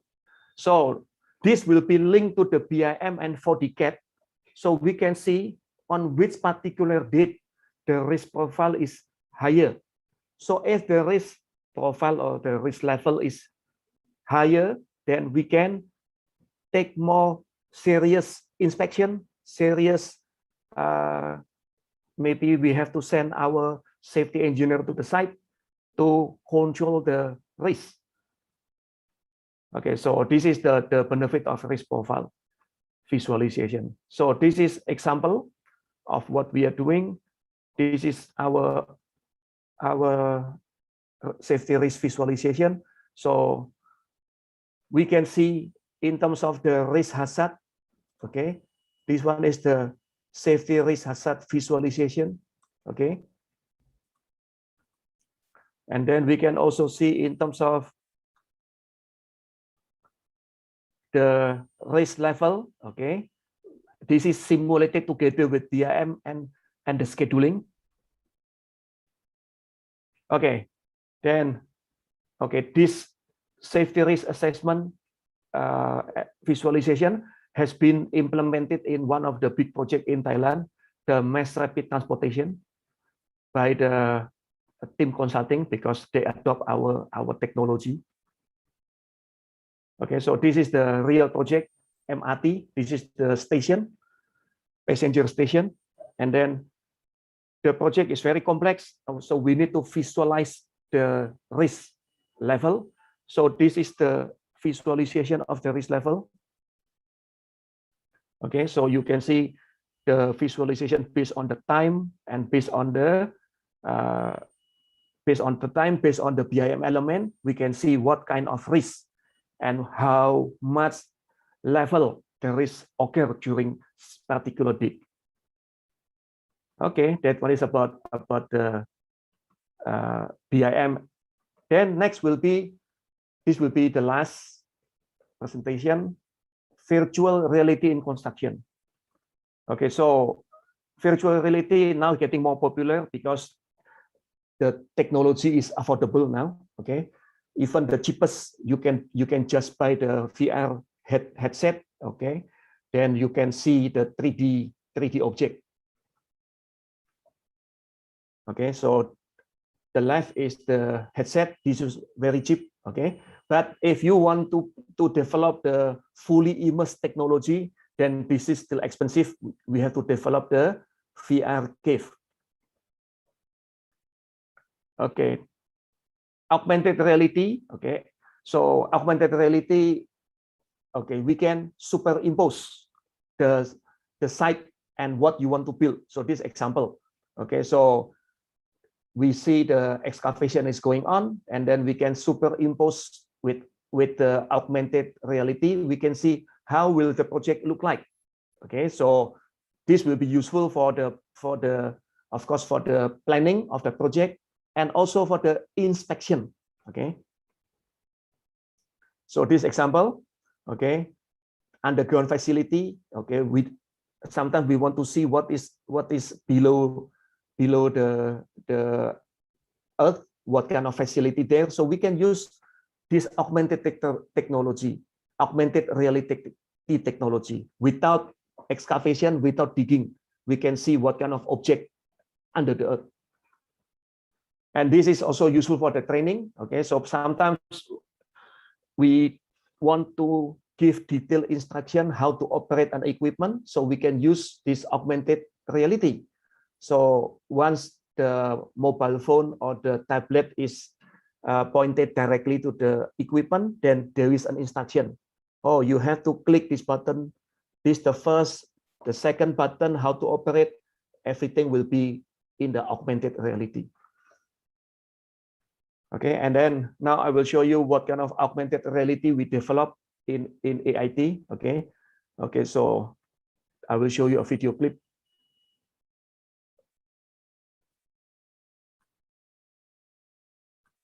I will show you a video clip. Okay, so this is the augmented reality. Okay.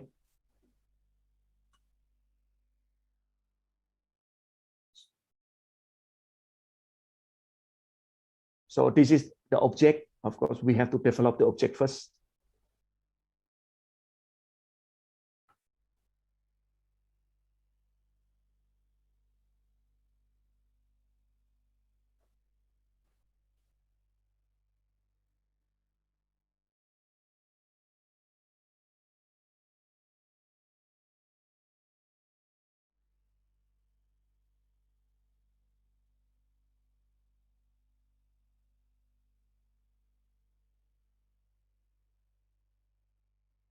I will speed up, okay, so that you see what is the, okay, example, this one is, okay. So after we develop the object, okay, then this is the actual site.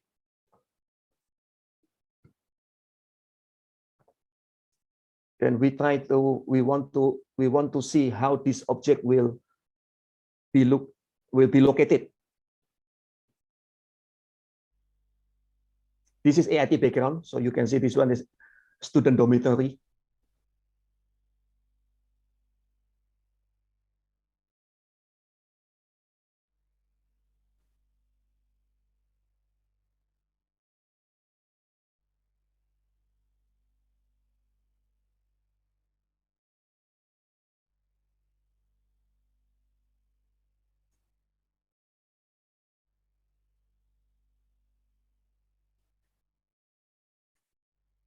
Now, so this is what we call augmented reality.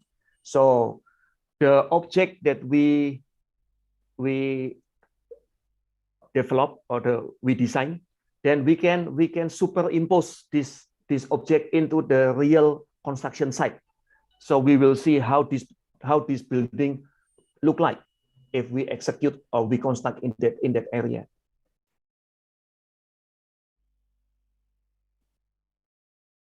Okay, so this one is example of the augmented reality.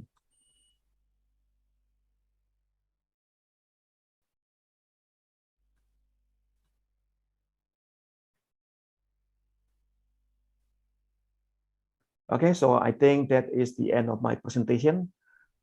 So I hope I present the historical perspective of this visualization technology in construction, and I also add some of our research that we develop in AIT. Okay, thank you very much. Thank you very much, Professor Hadi Kusumo. It's very interesting to see the virtual augmentation and also virtual the visualization of the virtual construction in the last part especially. So I invite all of the, we've got some question here. First from Nora Abdullah. Nora Abdullah want to know what is there any limitation of 3D or 4D simulation? I mean, what is the challenge that you face during using the 4D and 3D simulation? Okay, so of course always the technology has challenges. Yeah. The challenge is always related with the capacity of your hardware. So if the project has a lot of components, then the simulation will be slow. But of course, this depends on how good is your computer hardware. If you use the very high-speed computer, then this issue will be solved. Of course, there is always challenges. Okay. Thank you. And also, from Febrianti Maulina, Professor, I want to know how to using the visual method in supervision or when the construction phase. The camera and internet access are the measuring issue must be need. Yes, okay. So if there is no internet, then we can make the local connection, because the most important is to connect between the inspector and the data. That is only the concern. So as far as you can connect the inspector who bring the device and the data, then we can retrieve, we can store, we can interact with the data. Okay. So it's possible, even though in the area there is no internet network, we can still use this technology. Okay. Yes. Internet is. But I understand one of the point is the GPS. Yeah. How can we detect the location? Yeah. So we can manipulate this one by adding marker. Looks like barcode. So we add the barcode or QR code in some element. So when we scan this one, then the system understand you are in this location. So the data should have recorded previously. The problem is about the GPS positioning. Yeah. How do you know if you are in that position? Yes. So if the location is not having the GPS information, then we can manipulate by using marker. Okay. Yes. And also we've got the question from Lutfi. Most BIM software are not licensed from limited software company, where the license cost is somewhat too costly or for small scale contractors.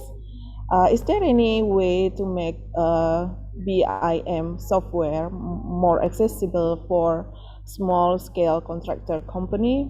Because we know that these contractors are the primary vendors for local government, especially here in Aceh. Yeah, but yes, I know the famous BIM is Revit, but there are some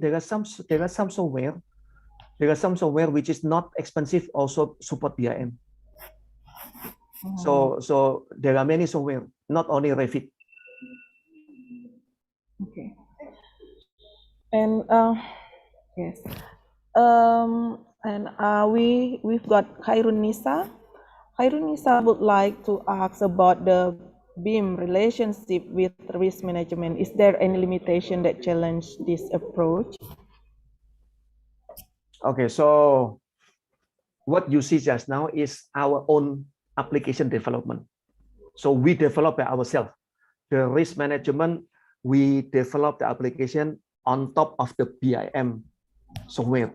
Okay, so the challenge will be, of course, in terms of the application development, whether we can identify the requirement properly, what kind of functions we need to add. And then after that, another challenge will be, okay, the system architecture, what kind of software, what kind of hardware, how to connect between the software. Because if the system architecture is not properly designed, then you may face difficulty to use this one. Example, our system architecture use cloud computing. The data will be kept in the server, but on the site there is no internet connection. So how to use the system? Yes. So yes, there is a challenge, but we have to think in terms of the user requirement. What kind of requirement, what kind of functions we want to add in our system. And then after that, we have to think carefully the system architecture, how to develop this application. Yes, quite interesting. Yes, we also have Mariama, but Mariama's question is similar to what Nora asked previously, which is, is there any limitation to 3D design? I think it's already answered previously that yes, it's still any approach still have the challenge and the limitation. Okay, and we also have question from Zahra. Thank you for your very interesting presentation, Professor. I would like to know if we want to develop the code for safety management, what kind of parameters we should consider? Actually, this is the same as the previous question. Yeah. So I already give the answer. You have to carefully study what are the application function that you want to develop. And this you have to study carefully. You have to understand how the safety manager work, how the safety engineer develop the safety plan.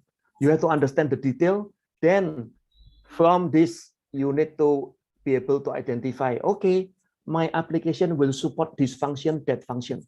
So this you need to conduct a proper study, the user requirement identification. Okay. So, based on your experience, is from Purwandi Hasibuan. Is there a BIM software which can integrate it directly visual, time schedule, cost project, and structural analysis that can optimize design quickly?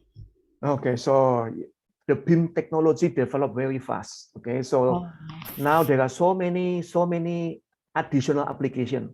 So of course there are many main software such as Revit, and then another one is Tekla, another one is Microsoft Bentley. But there are also additional software. Example like COSX. COSX is for the cost estimation, and then another one is Navisworks. So there are so many. Okay, there are so many additional application that develop to support the BIM. So I myself cannot tell you all of this one. Yeah. Okay, so I think, yes, but Autodesk usually they have the looks like the summary. What kind of software support Autodesk BIM Revit. Okay. So we thank you very much. We also got the question from Chris Hogarth. Do you see the advancement of BIM reducing the amount of construction professionals required in the future? Yes, this one. Of course. Okay. Thank you very much, Chris. Chris is our student from AIT. Okay. Okay. So yes, of course, any technology will reduce the human resources. Any technology. Okay. So that is the disadvantage of technology. When you use computer, of course, this computer will reduce some of the manual work done by human.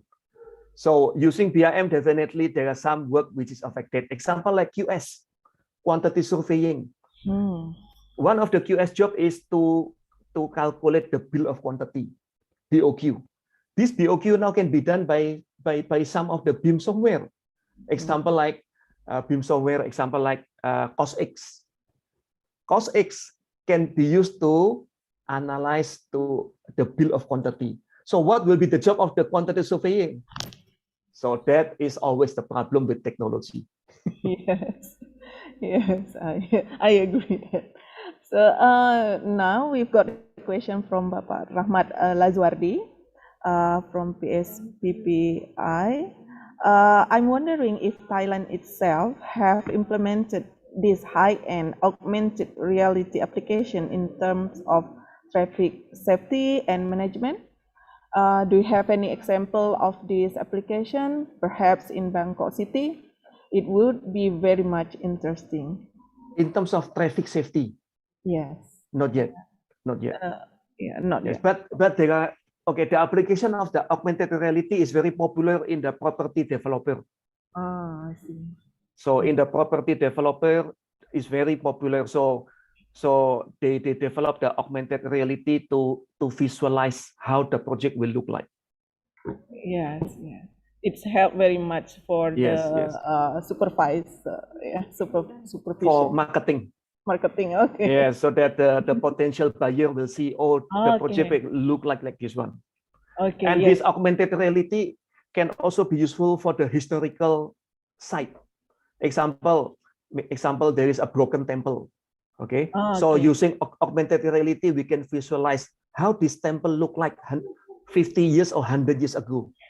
Oh, yeah, so yes, this can be also potential for the augmented reality adoption. Yes, for I mean, yeah, especially for the cultural and historical Yes. building. Yeah. Okay.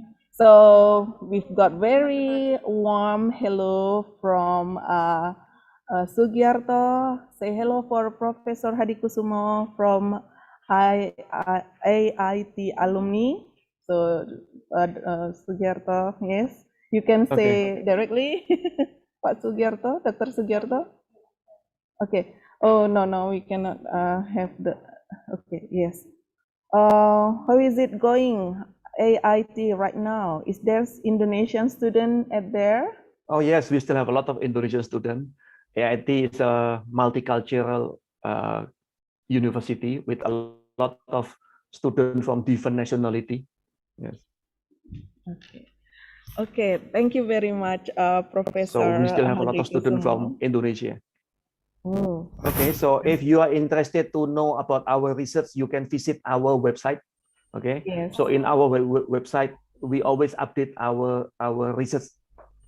Or directly visit your university in Bangkok, right? Yes, you're welcome to visit Yes, us. Okay, thank you, Professor. So, because this is the last, oh, yes, this is the last question. That was the last question. Finally, we come to the end. But before that, I would like say thank you very much for our honorable speakers who had delivered very interesting and informative presentation for today. We have Professor Wijoyo and now Professor Hadi Kusumo. Thank you very much, Professor. And finally, we come to the end of the first keynote session. And I also want to say thank you to the audience for the active participation, and hopefully this presentation will be beneficial and also for everybody. So before that, I will apologize for any mistake or limitation during the moderator session. And thank you. Hopefully you all have the good afternoon. I would like to giving back the floor to our master ceremony. Thank you very much. Thanks to the moderator who has taken control of the discussion for our keynote speakers. And also a big thank you for our keynote speakers. Ladies and gentlemen, for our next session, for attendees, please break until 10 past 11 a.m. and followed by parallel sessions. For parallel session, will be shared in some breakout rooms. Please see your book of program to know about session location. Thank you.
tanah air, ku tidak kulupakan, kan terkenang selama hidupku. Biarpun saya pergi jauh, tidak akan hilang dari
Tanah air ku tidak kulupakan,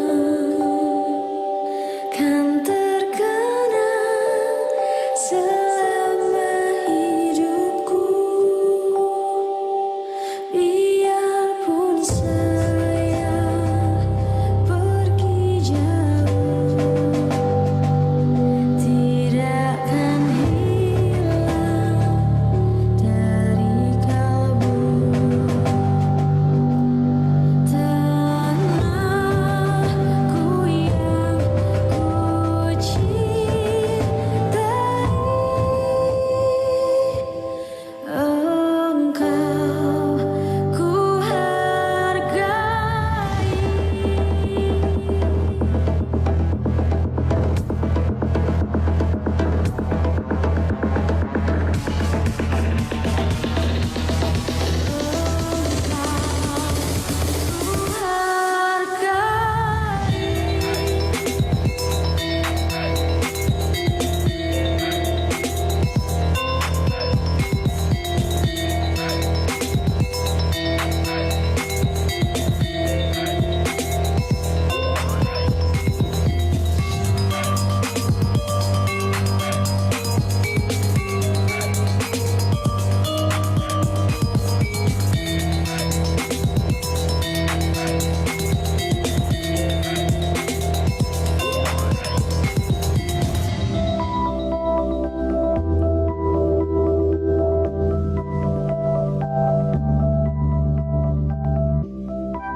Tanah air ku tidak kulupakan, kan terkenang selama hidupku.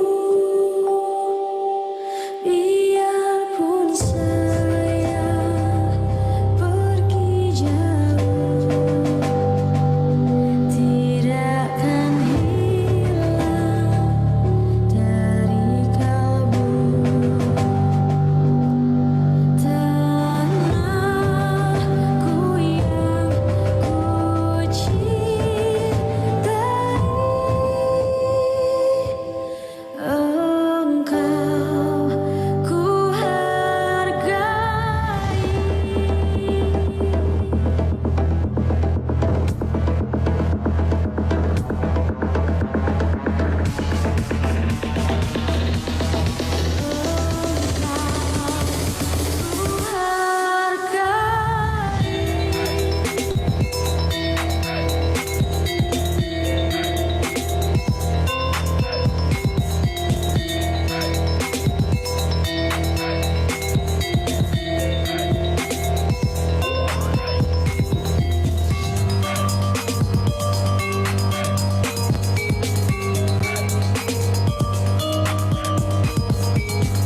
Tanah air ku tidak kulupakan,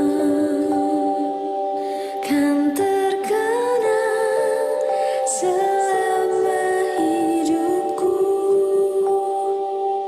Biarpun saya pergi jauh, tidak akan hilang dari kalbu.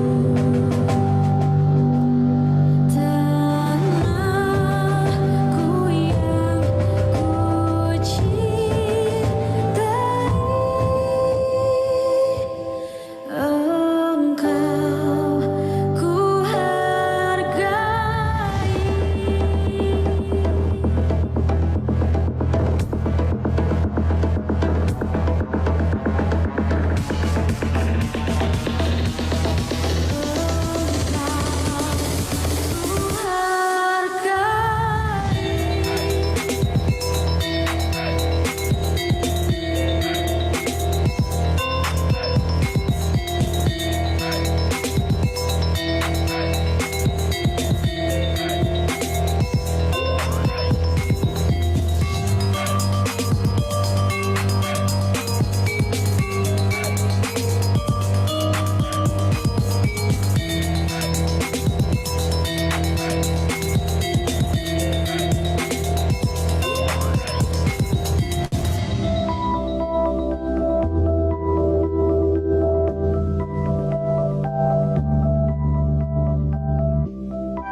Tanah air ku tidak kulupakan, kan terkenang selama hidupku.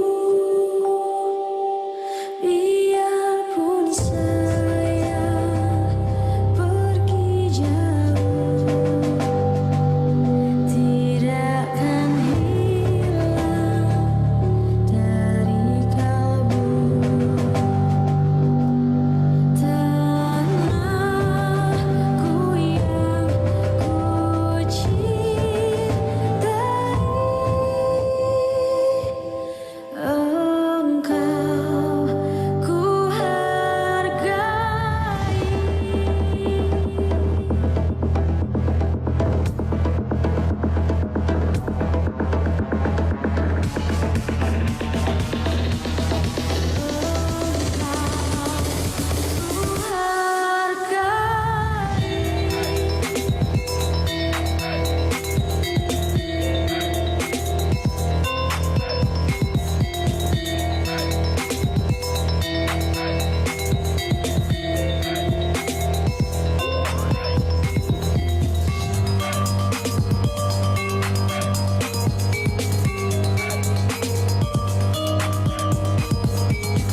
next session for all attendees, we are break until 2 p.m.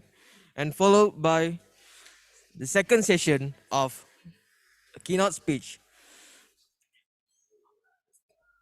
All participants in 2 p.m., please go to the main room. Thank you.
di kedai-kedai lain mungkin susu banyak, kalau kami konsisten sama takaran kami untuk menjalankan bisnis jangan pernah takut, karena setiap usaha yang kita lakukan pasti pernah gagal.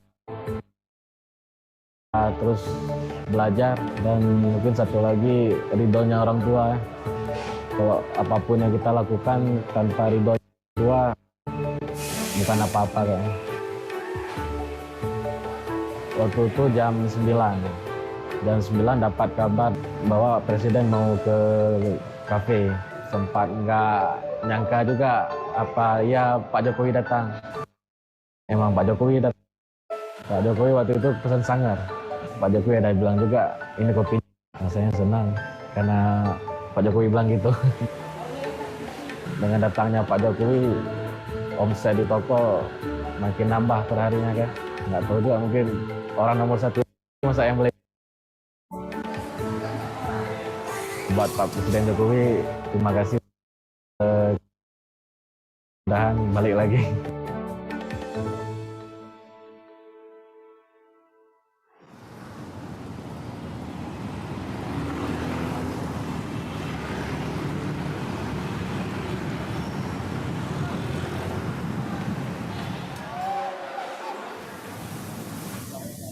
Ya, kita buka restoran ini di tahun 2002, jadi kurang sudah 18 tahun hari ini ya. Terobosan besar yang kita buat pada waktu itu.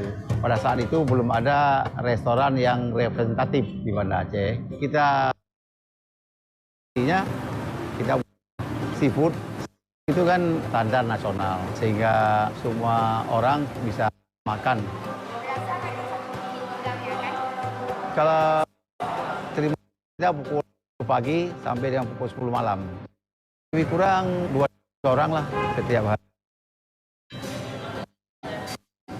Yang adalah masakan lada hitam. Bisa udang, ting, daging, bisa ayam. Yang lebih unggul lah untuk lada hitamnya. Kemudian steam yang kita favorit adalah steam Aceh. Steam Aceh lebih terasa ke rasa asamnya naik, kemudian pedasnya itu namanya steam. Resep-resep itu kan prerogatif koki. Hanya informasi, ini kok sepertinya kecapnya terlalu naik. Ini begini. Terus kokinya mencari solusi. Oh, gini-gini sampai mendapat satu standar. Oke lah. Sesudah jadi menu itu diantar oleh waiter. Pedagang kan pertama membaca uang. Yang kedua, adanya keberanian mengeksekusi. Saya rasa kalau saya boleh bilang, kita mempunyai kualitas makanan atau rasa yang beda dengan yang lain. Ya, alhamdulillah, masalah rezeki yang di atas. Wah, Pak Presiden punya perhatian luar biasa sekali. Sangat setuju. Ya, ini kan peluang, menambah peluang yang sangat besar lagi. Satu, yang kedua, membuat brand daerah di nasional. Mudah-mudahan Bapak Presiden bisa mampir kemari. Bapak Presiden bisa coba ini.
Kalau kuliner Aceh, menurut Pak Sam pikir paling enak kari kambingnya. Kuahnya encer, tapi enak. Jadi asin sama, enaknya nggak sama.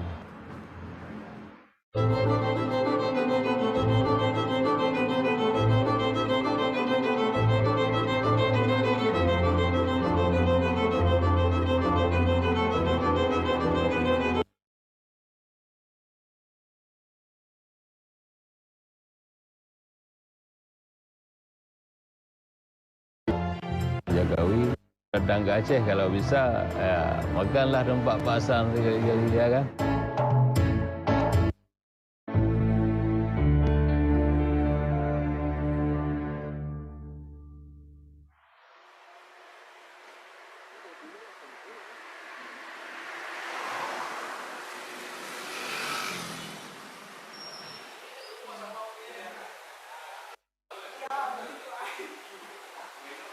Membangun Ring Road Coffee dari 2010. Dulu pertama awal mula ini usaha bapak yang kelola. Saya dari 2017 karena motivasi saya pengen nerusin usaha orang tua saya. Impian saya kalau bisa saya lebih dari bapak saya. Kalau ini buka toko jam 7 sampai jam 11. Andalan kami sanger. Sanger itu artinya sama-sama mengerti. Kopi sama susu kental manis. Karena itu emang udah cirinya orang ya. Selain sanger, kami ada nira espresso. Itu dari hijau dicampur sama espresso. Menu nira espresso udah lama, tapi nggak banyak di Aceh ini yang ada menu itu. Nah, kalau kopi biasa, kami pakai khasnya biji kopi gayo. Kalau biji kopi Aceh emang beda rasanya dari kopi lain ya. Rasanya lebih pahit, aromanya pun lebih harum. Paling di takaran susunya lah. Kalau di kedai-kedai lain mungkin susunya agak banyak. Kalau kami konsisten sama takaran kami. Untuk menjalankan bisnis usaha, jangan pernah takut. Karena setiap usaha yang kita lakukan pasti pernah gagal. Tapi dari gagal itu kita terus belajar, dan mungkin satu lagi ridhonya orang tua. Kalau apapun yang kita lakukan tanpa ridhonya orang tua bukan apa-apa kan. Waktu itu jam 9 dapat kabar bahwa presiden mau ke kafe. Sempat nggak nyangka juga Pak Jokowi datang. Emang Pak Jokowi datang. Pak Jokowi waktu itu pesan sangar. Pak Jokowi ada bilang juga, ini kopi. Rasanya senang karena Pak Jokowi bilang gitu. Dengan datangnya Pak Jokowi, omset di toko makin nambah perharinya kan. Nggak tahu juga, mungkin orang nomor satu masa yang beli. Pak Presiden Jokowi, terima kasih. Mudah-mudahan balik lagi.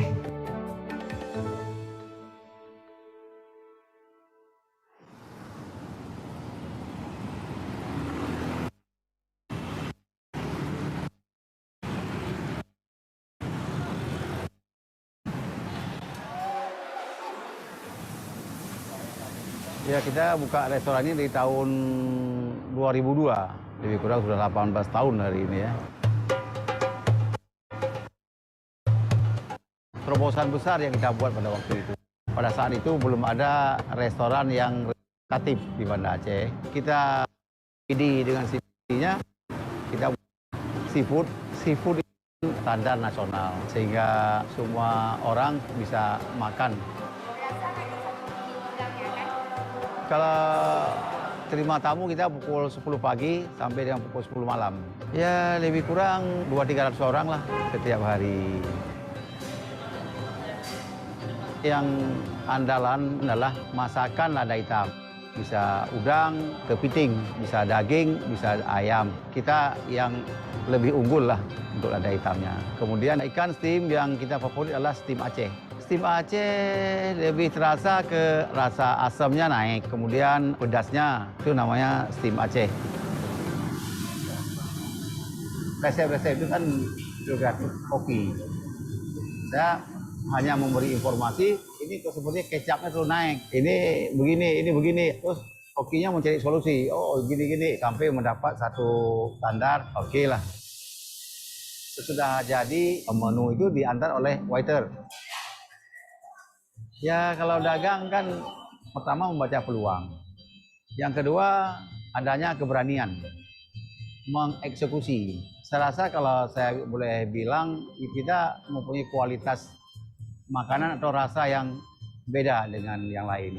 Ya, alhamdulillah masalah rezeki kan urusan lain, urusan yang di atas.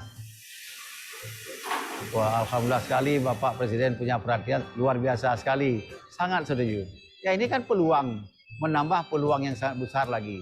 Satu, yang kedua membuat brand daerah menjadi nasional. Mudah-mudahan kita menunggu Bapak Presiden bisa mampir kemari. Bapak Presiden bisa coba ini.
Kalau kuliner Aceh, menurut Pak Sam pikir paling enak kari kambingnya. Kuahnya encer, tapi enak. Jadi asin sama, enaknya nggak sama.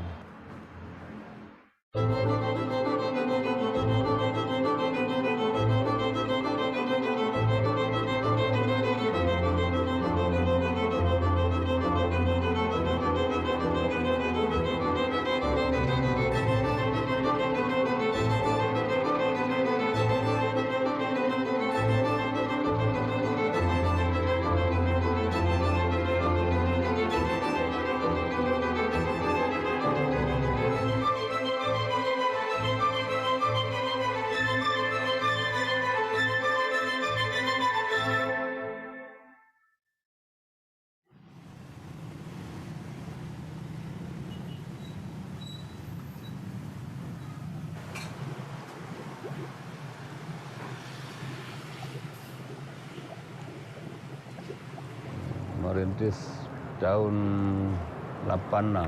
Karena kayak gini, waktu itu ada guru saya. Berdirilah guru saya di samping. Jadi diajarin, nah, ini duluan daru, ini duluan daru, baru ini, baru itu. Nah, akhirnya orang makan. Pak San, coba buka sendiri. Ya, makanya Pak San berani buka sendiri.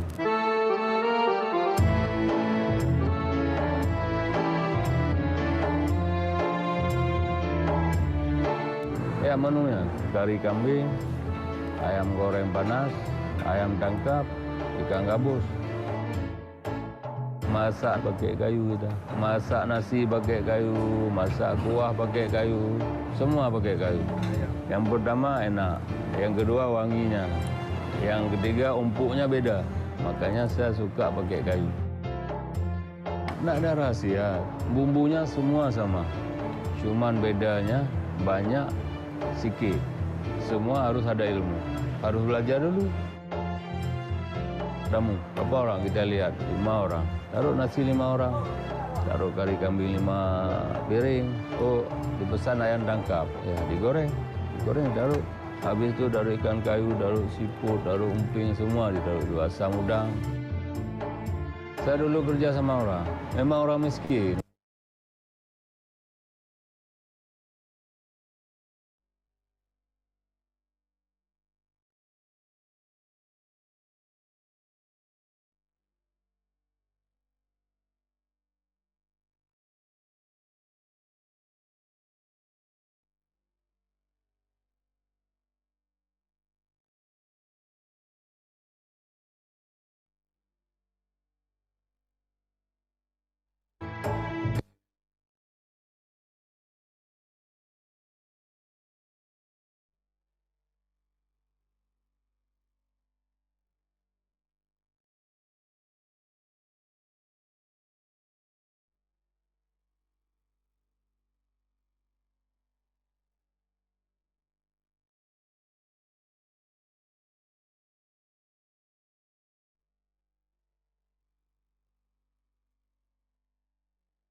Nah, ini sangar.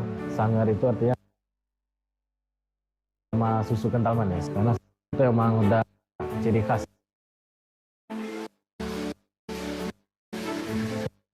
Karena ada nira hijau dicampur sama espresso.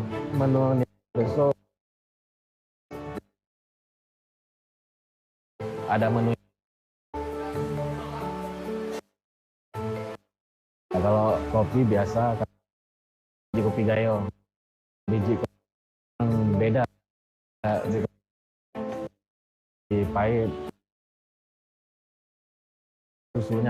Kalau lain banyak konsisten. Waktu itu jam 9 dapat kabar bahwa presiden mau ke kafe. Sempat nggak nyangka juga apa ya Pak Jokowi datang. Alhamdulillah emang Pak Jokowi datang. Pak Jokowi waktu itu pesan sangar. Pak Jokowi ada bilang juga ini kopinya enak. Rasanya senang karena Pak Jokowi bilang gitu. Dengan datangnya Pak Jokowi, omset di toko makin nambah perharinya kan. Nggak tahu juga mungkin orang nomor 1 udah ngopi, masa yang lain belum. Buat Pak Presiden Jokowi, terima kasih udah datang ke kedai kami. Mudah-mudahan balik lagi.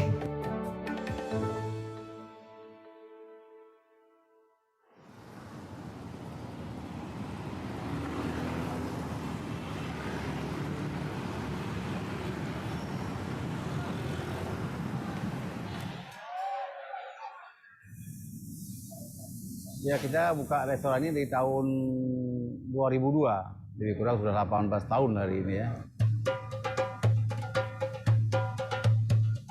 Terobosan besar yang kita buat pada waktu itu. Pada saat itu belum ada restoran yang representatif di Banda Aceh. Kita sangat pede dengan situasinya. Kita bukalah seafood. Seafood itu kan standar nasional, sehingga semua orang bisa makan.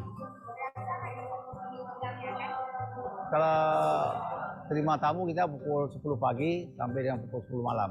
Ya lebih kurang 200-300 orang lah setiap hari. Yang andalan adalah masakan lada hitam.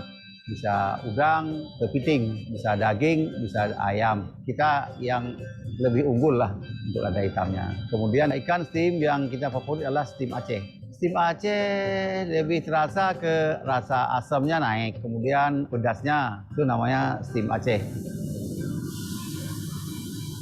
Resep-resep itu kan juga kopi. Saya hanya memberi informasi, ini kok sepertinya kecapnya terus naik, ini begini, terus kokinya mencari solusi, oh gini-gini, sampai mendapat satu standar, oke lah. Sesudah jadi, menu itu diantar oleh waiter.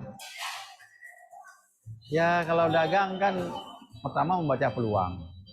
Yang kedua, adanya keberanian, mengeksekusi. Saya rasa kalau saya boleh bilang, kita mempunyai kualitas makanan atau rasa yang beda dengan yang lain.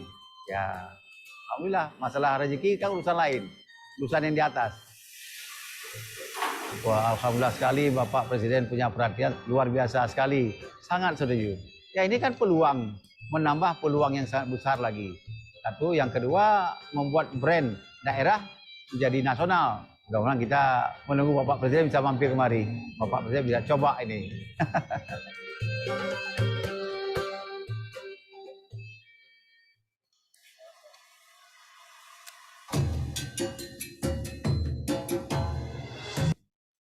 Excellencies, participants, ladies and gentlemen, we are now continuing our meeting to the next agenda, that is to hear the keynote speeches which will be delivered by Professor Dr. Insinyur Ahmad Kamil Arsyad and Professor Dr. Engineer Frank Dan. The keynote speech will be moderated by Mr. Fadullah Apriandi, ST Master of Advanced Engineering.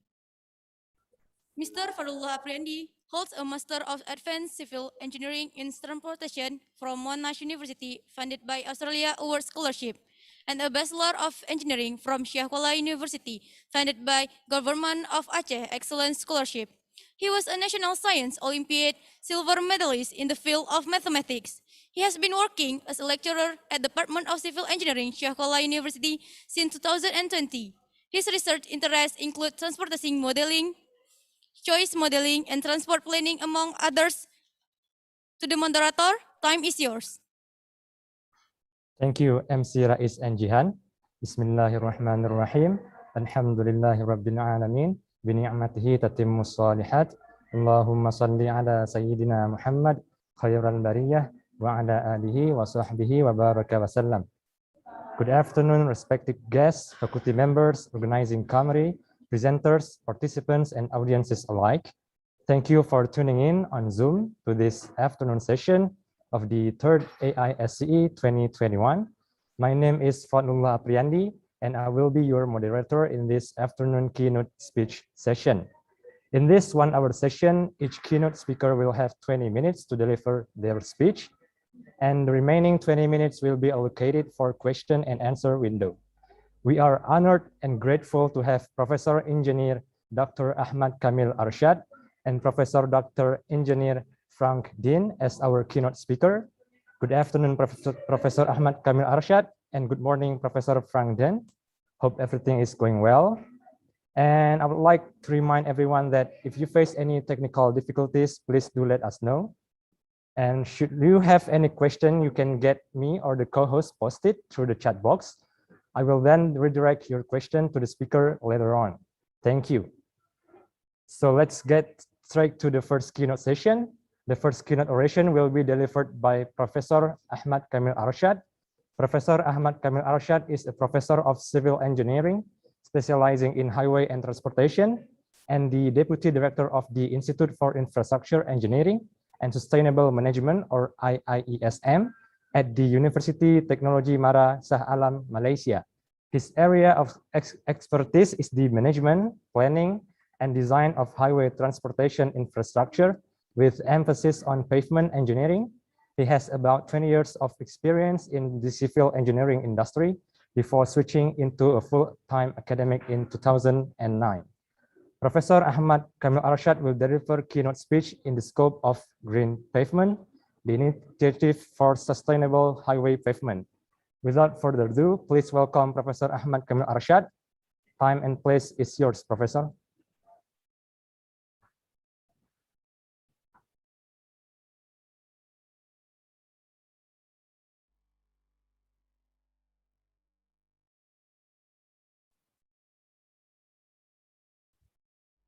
Okay, Assalamualaikum warahmatullahi wabarakatuh and salam sejahtera. Sorry about the backdrop. I think something is wrong there. Anyway, I'll start my keynote lecture today. Thank you very much to the organizing committee and also to the University Shia Kuala for inviting me to give this keynote lecture. My lecture today will be on pavement. So I will start my presentation with my slide first. I hope this will be.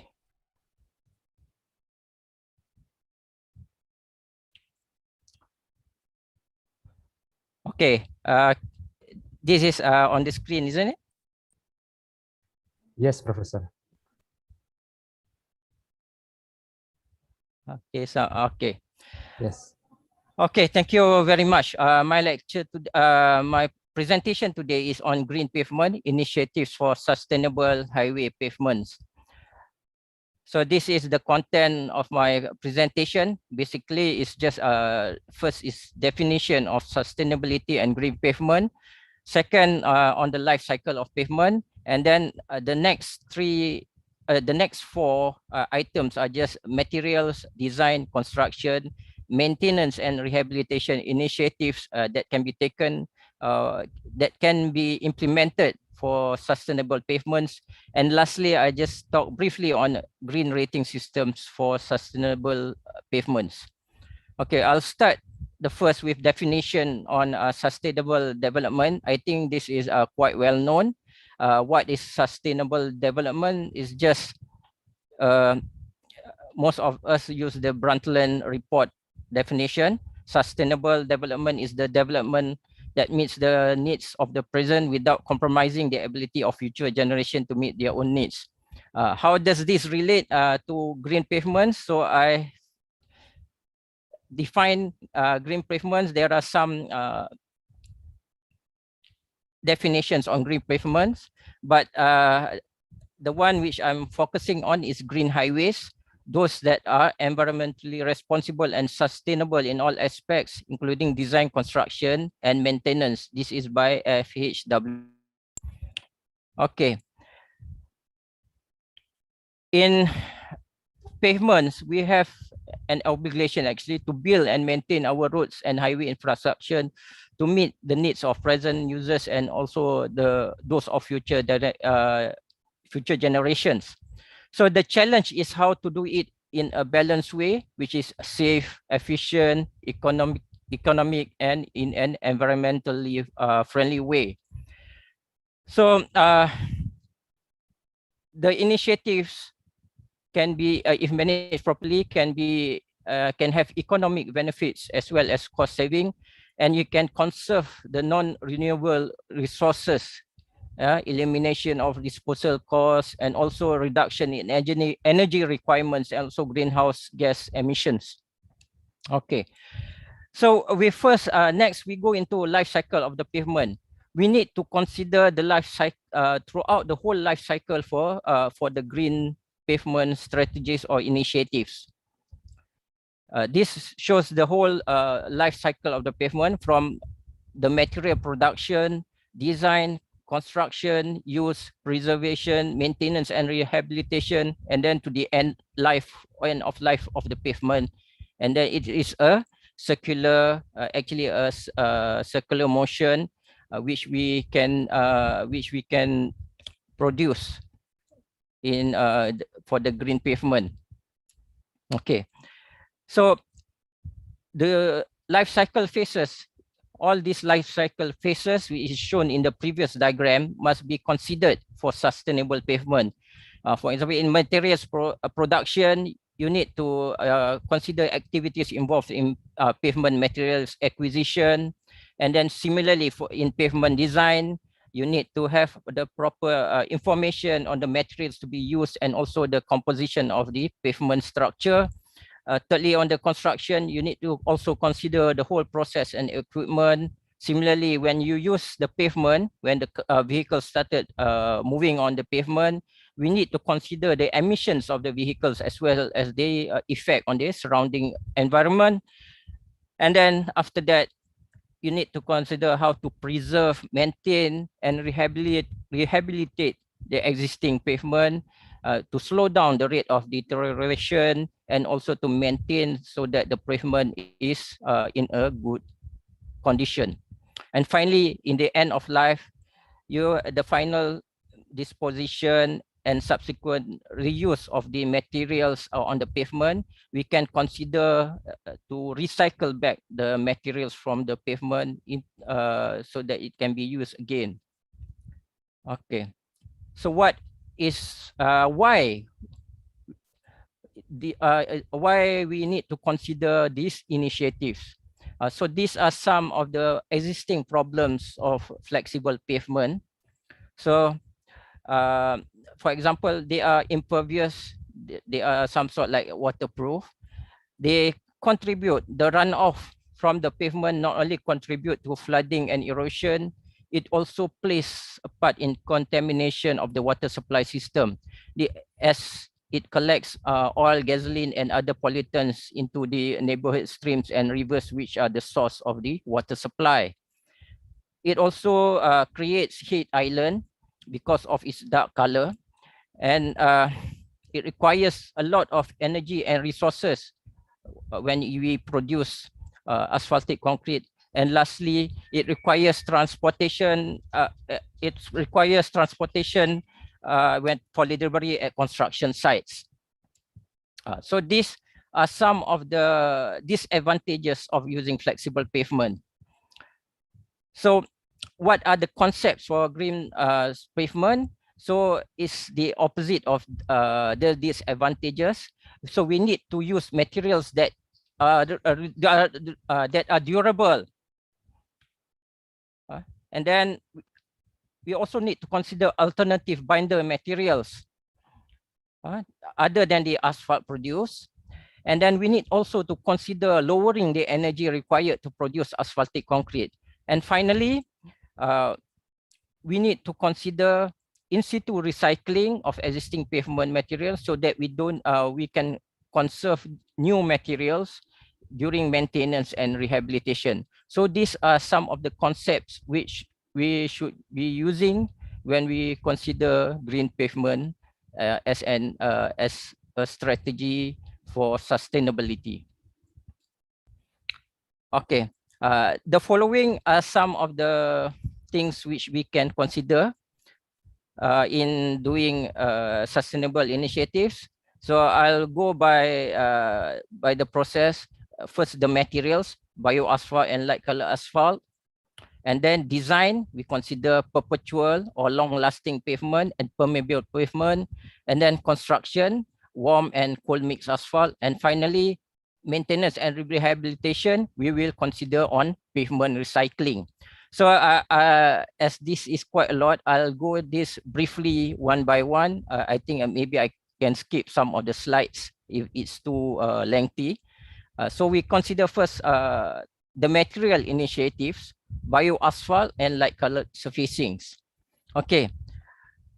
First, on bio-asphalt as a sustainable material to be used for sustainable pavement is an alternative from the conventional asphalt made from non-petroleum based renewable resources.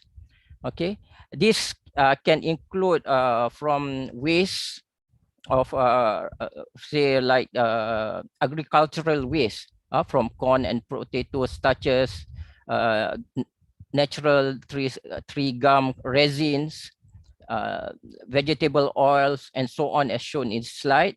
And it's being created actually most of the time by a process called pyrolysis. So it can be used to manufacture fuels and also asphalt plus biochar, which we can use to enrich soils. But our focus is more on the production of asphalt from bio oil. Actually, okay, this is the typical production process from Avelo. They produce bioasphalt, but there are also bioasphalt which has been produced commercially. These are some of the list. Colas in France manufactured veggie coal, a plant-based binder actually from resins of pine trees. And then Shell also has used fluorophile. Okay, this veggie coal and fluorophile are also being used as colored pavement. That means as they are quite don't have dark colors, they are also mainly used for lightly colored pavements, which I will talk later. And then there are also Geo 320 TM by EcoPave in Australia, and also Replay. This is from soya bean, which is a renewable resource. We need to consider this sort of how would you say, when we use when you use sources such as from trees and so on, we need to consider it as being a renewable resource, because it can be grown over and over again, and not from the forest actually. These are the resources from agricultural products which can be repeatedly grown. Okay. Lightly colored surfacings are related to the previous slide, which are on veggie coal and others. Asphalt pavement produce heat due to its dark colored nature. So this create heat islands, producing heat that is warmer than its surrounding. So we need this will cause increase in temperature, particularly in urban areas where there are a lot of roads. Okay, so one way to reduce the heat in these areas is to use lighter colored pavements, so that you can reduce the absorbed heat from the sun or solar radiation. This is shown in this sketch here actually. So you can see that there is, if you go to rural or suburban areas, you can see there is about lower temperatures than the center of the urban areas, where there are lots of roads inside it. So most probably there is an increase of about 3%, 3 degrees Celsius or more. So this shows the what we call solar reflectant values. The higher the value, that means the more it reflects the solar radiation, and therefore it's much cooler. You can see asphalt has very low solar reflectance value, 0.05. That means it's you can see that it absorbs all the heat and emits it to the surrounding areas. Therefore, we have to try to reduce the heat from this asphalt-based products by trying to use a lighter colored pavement. As shown as this example, this is a example from a school car park. So this mainly we focus on large car parks, especially around stadium areas, and then also at commercial centers. Okay, you try to convert it. This is example in US. By using a nano material which you can spray on it, is some sort like a paint. You use to spray around the area, and then what you get is a much lighter colored car park, which is less heat producing and is much cooler. So this is one way to reduce the heat island in the center area of urban, particularly in urban areas. Okay, that is for materials. And then for design phase, we go into perpetual pavement or long-lasting pavement. Okay, long-lasting pavement refers to those pavement which can last for more than 40 years and can exceed more than 40 million ESAL and so on. But the advantage of perpetual pavement or long-lasting pavement is that you only need to rehabilitate just at the surface. That means just the top surface of, say, about 40 mm or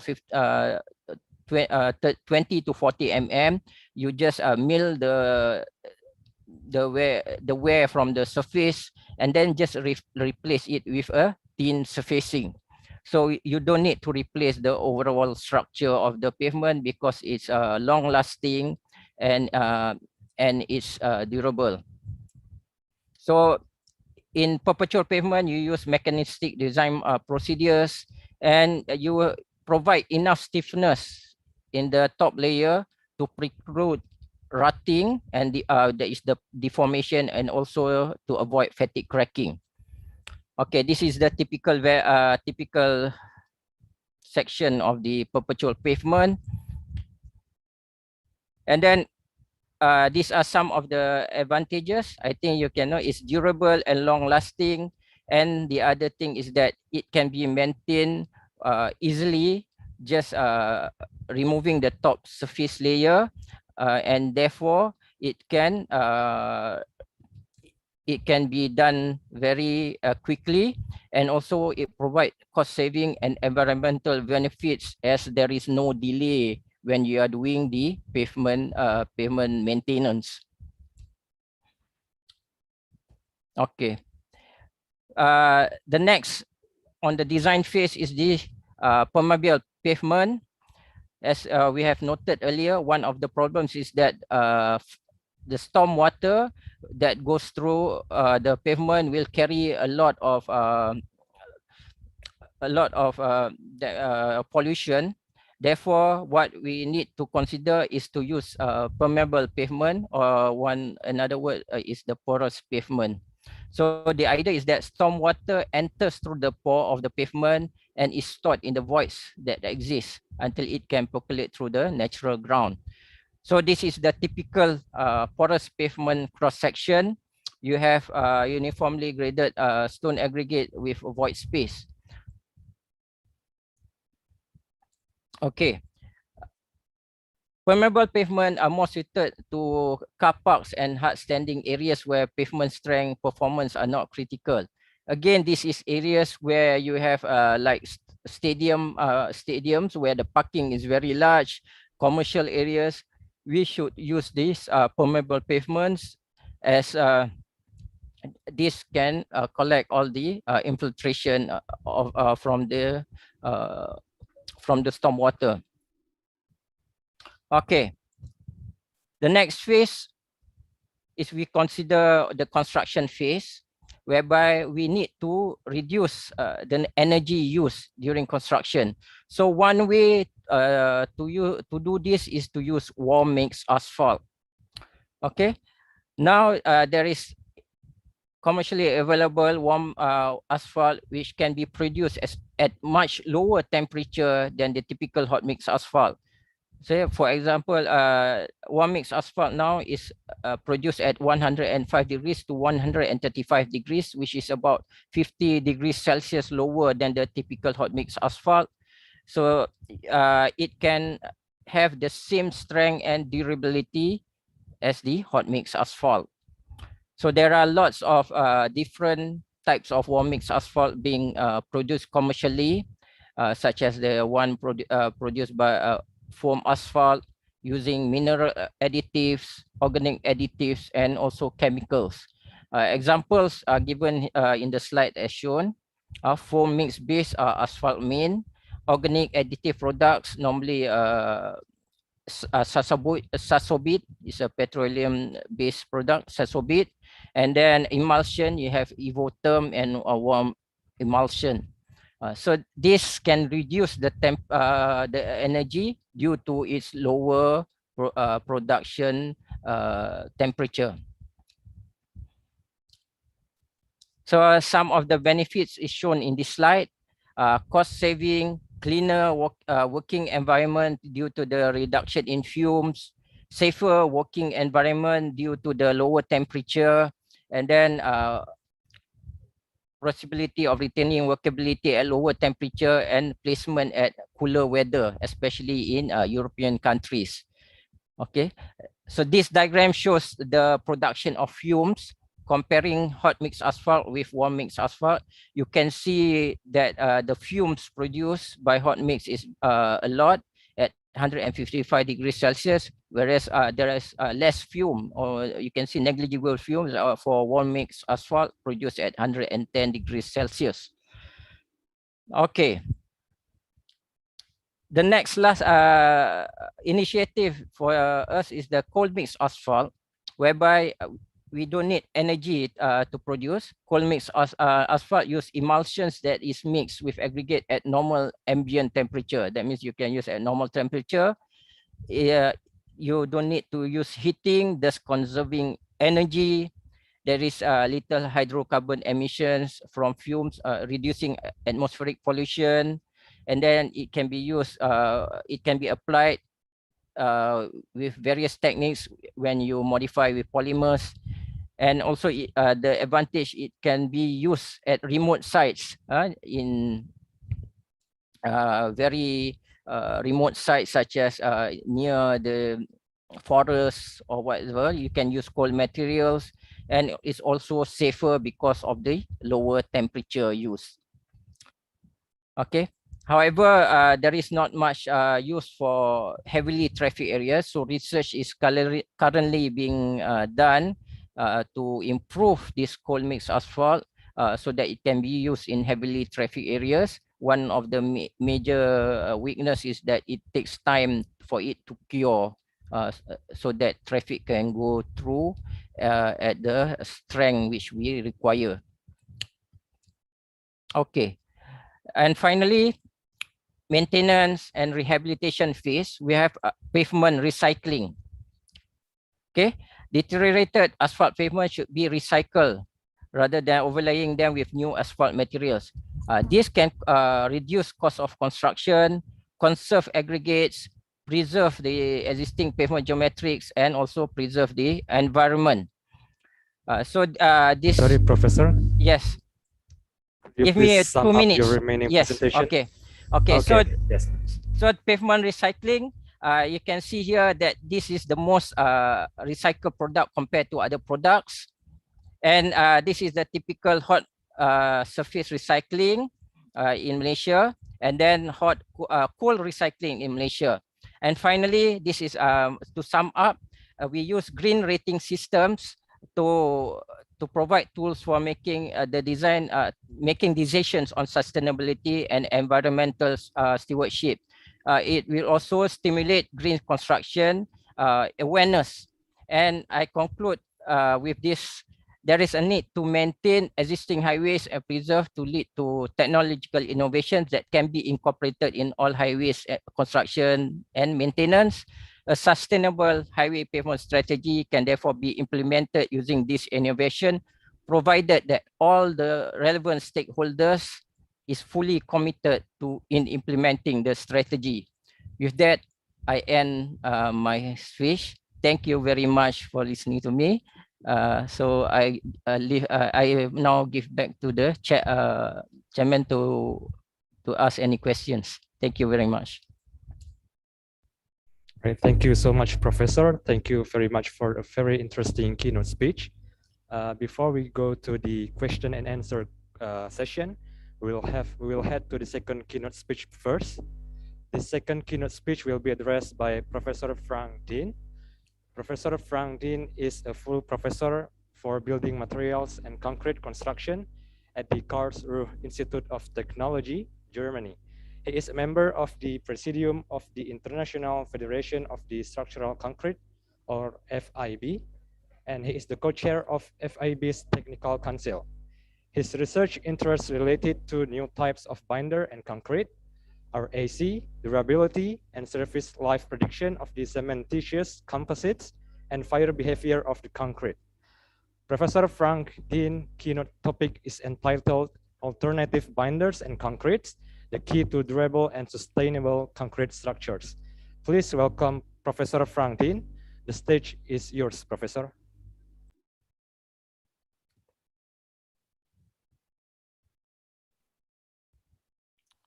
Okay, thank you very much for this kind introduction. I have some problem with the mic. Can you hear me? Yes, we can. Perfect. Thank you very much. I'm just struggling with the presentation. I do hope that I can release it now. I can share it now. Can you see it? Yes, I can see it. Perfect. Thank you very much. Perfect. Okay, good afternoon, everybody. It's a pleasure for me to give this keynote presentation, and I feel greatly honored to be invited by the organizing committee. And I particularly would like to mention my former colleague, Dr. Aulia Budi. Nice to see you again. And it is a pleasure to give this presentation today. In the previous presentation of Professor Ashad, you have heard already something about the issue of climate change and how the construction industry can contribute. In this respect, Professor Ashad talked about the pavements. I would talk about generally about cementitious materials, but also in particular about alternative binders and how they can contribute to some ways to reduce CO2 emissions for the construction industry, and whether they are kind of a key for future durable and sustainable concrete structures. I specifically put a question mark into my presentation title, and I do hope to give you an overview in this presentation whether these new alternative binders are an alternative in that sense. Okay, so we have to move on. So what is the overall motivation of my talk today? This can be seen hopefully now on the screen by this sketch where I have drawn some very important issues, and this is the cement production.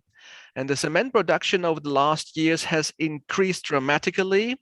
And of course, there will be also in the future a very high demand on cement for the concrete production, because there's a kind of concrete hunger all over the world, as we have to build up new constructions for the society, for the people.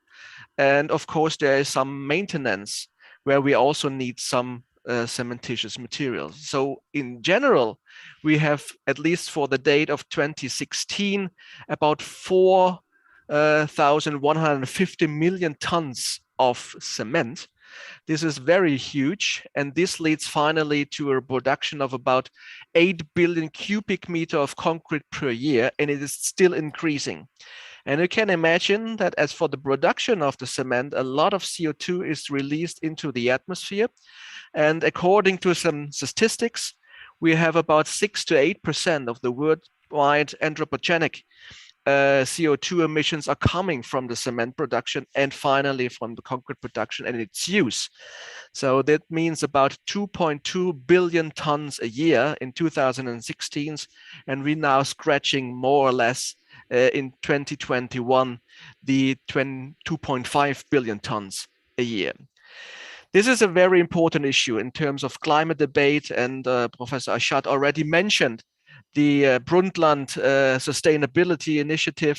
And of course, there will be in the next week the new climate debate in Glasgow in Scotland with regard to this 1.5 degree Celsius boundary, and whether we can fulfill this in future, and what needs to be done in order to fulfill these climate change temperature limitation. Another very important issue besides the cement is resources. We have in Europe, we have in Germany particularly, the issue of the less percentage of sand. The excavation of sand is a very important issue, and we have to deal with the resource efficiency in the future, particularly in the concrete industry. This is very important. So what needs to be done? It needs to look into research. It needs to look into developments of new sustainable solutions. However, if we're talking about these new materials, we don't have long-term experience with them. So they are not matured. So they are not standardized. Nevertheless, we need to have some mechanical and durable reliability for these materials that it can be used in practice. And that means we have to shift from a more, how can I say, the descriptive approach towards the performance-based approach in our concrete design in future. So what are the measures to reduce CO2 emissions until 2015? This is a reference from the World Business Council and also from the International Energy Agency. And there are four particular and four main issues. The first of all is that we increase the thermal and the energetic efficiency of our power plants and of our cement plants and to retrofitted existing plants. That's a reductive potential of about 20%. Then the other aspect is the consumptibles. Less energies, that we use new types of biomass of waste as an energy source, a reduction potential of about 24%. But the main issue, and I don't know how the situation is presently in Indonesia, but in Europe, in the US, in the North American region, there's a lot of research going on about capture and storage of CO2. CCS or even CCU, that means the utilization of the carbon dioxide. We have the reduction potential of 36%, a very large potential. And last and not least, a binding material development. That means the partial substitution of the Portland cement clinker or its reduction by utilizing new materials with cement-like properties. So we increase the binding capacity with a reduction potential of about 20%. And I would like to give you a brief overview in this presentation about new type of binding materials where we have the complete substitution of the clinker. That means, for example, the usage of geopolymers, of alkaline activators, where we have a source which needs to be activated. For example, fly ash or blast furnace slag, that means byproducts from the industrial process. And we need some activators like alkali hydroxide or alkali silicate, for example.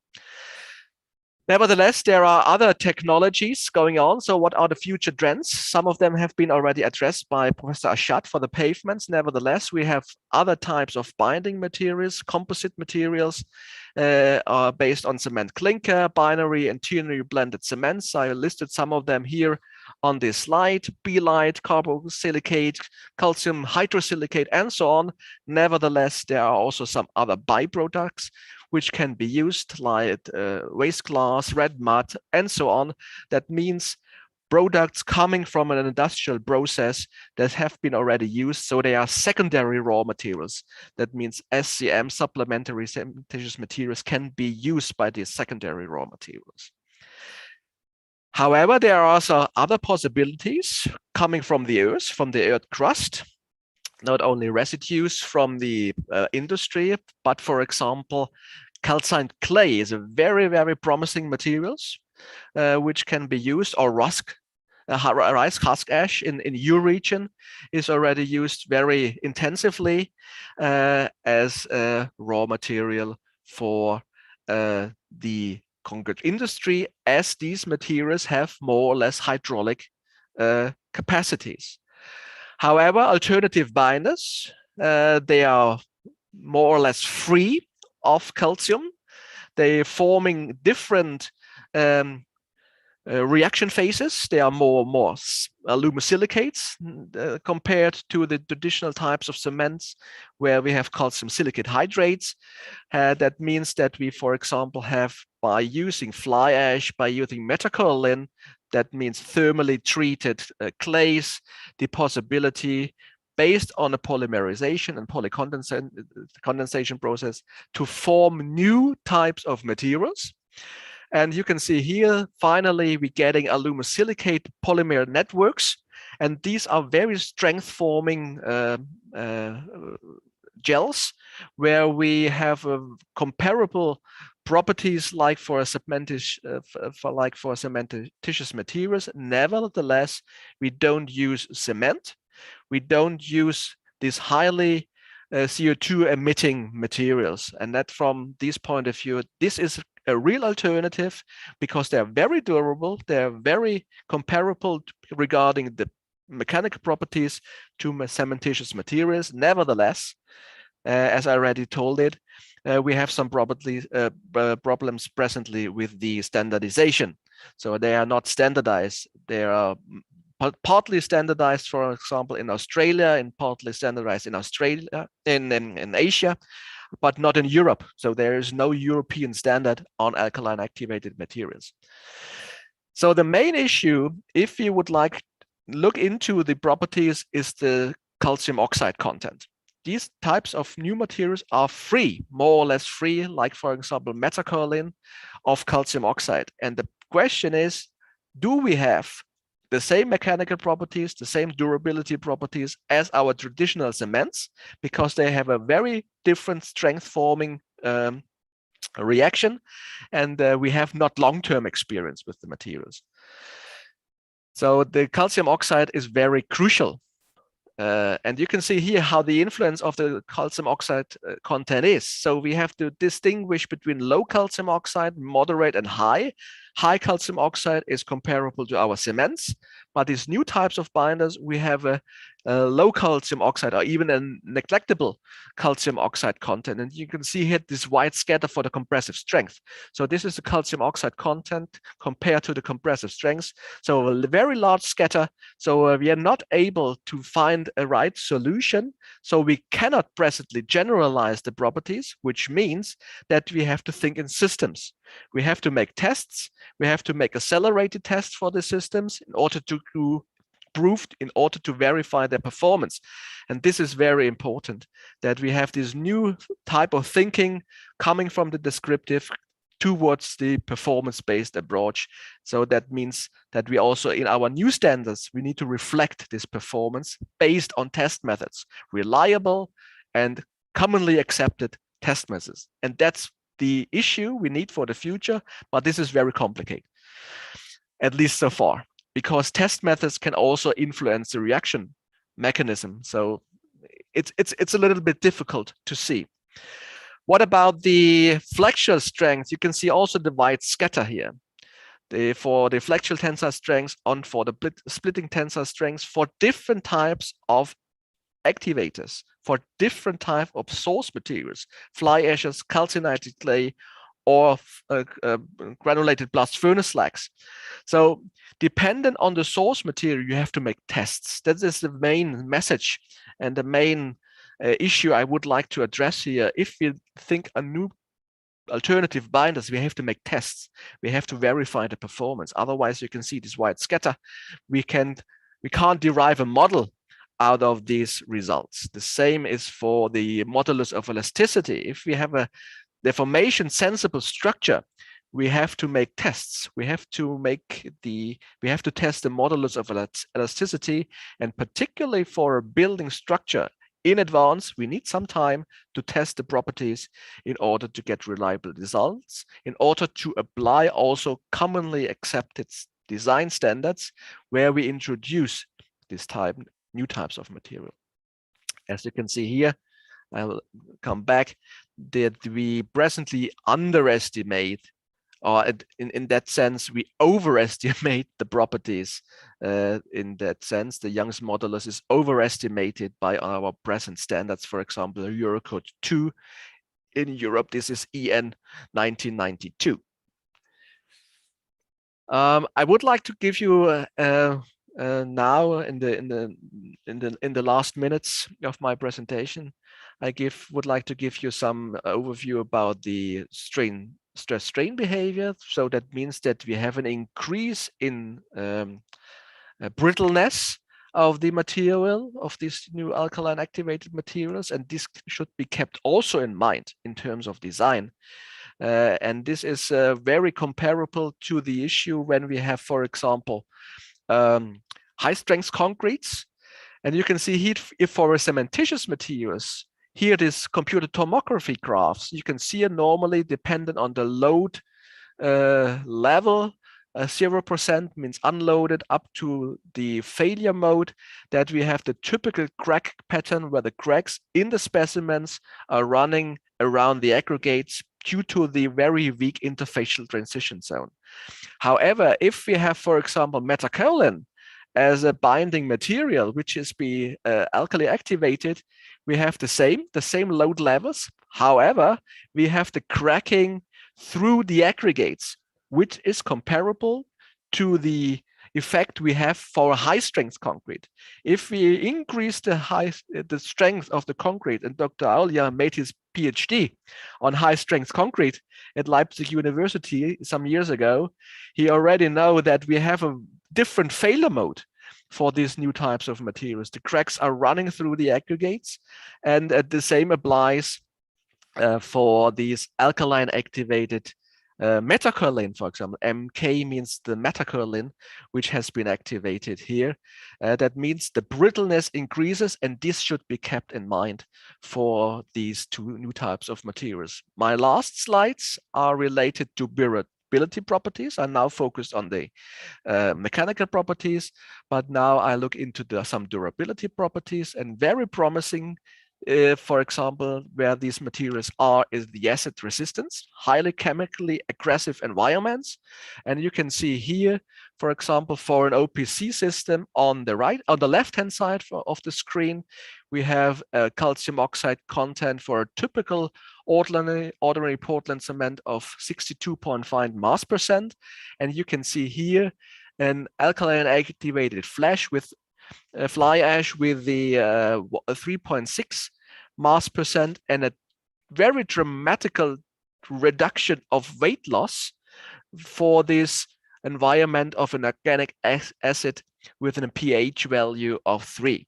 So they're very durable, they are very stable under highly aggressive conditions, and this makes these materials very interesting, for example, for wastewater treatment and facilities for wastewater treatment for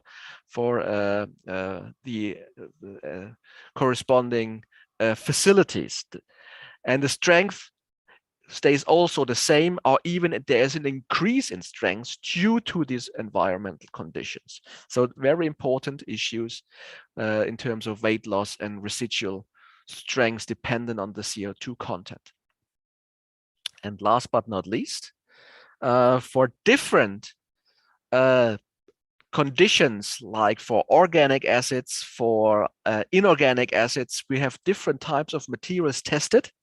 Normal concrete, UHPC, sulfate cements, a highly aluminate cement, and an alkaline activated slag. An alkaline activated flash for sulfuric acid and for organic acid mix. And you can see here on the x-axis the weight loss, and on the y-axis the depth of degradation in micrometer. And what is very illustrative is that for this alkali activated slag, obviously there is no weight loss, there is no depth of degradation, so they are very stable, they're very promising in terms of these applications in wastewater treatment and in tubes. And presently we have some manufacturers in Europe looking into these materials for these new applications, however also for structural applications where you have more or less aggressive environments. So the question was in advance, do these alternative binders and concretes influence the concrete industry, and if they are durable, and whether they contribute to this sustainable discussion? And of course, I skipped the question mark and I put this mark here. Of course, they will contribute. Thank you very much for your kind attention.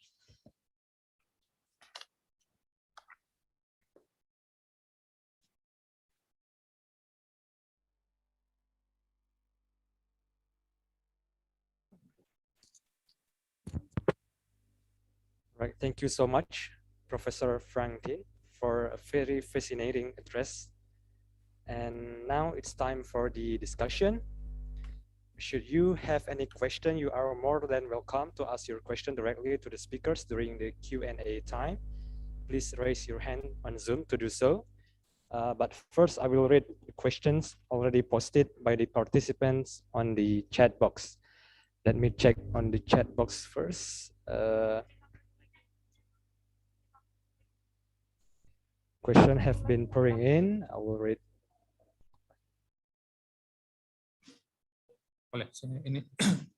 I would like to express my question. Could you raise your hand? Already? Already. Yeah.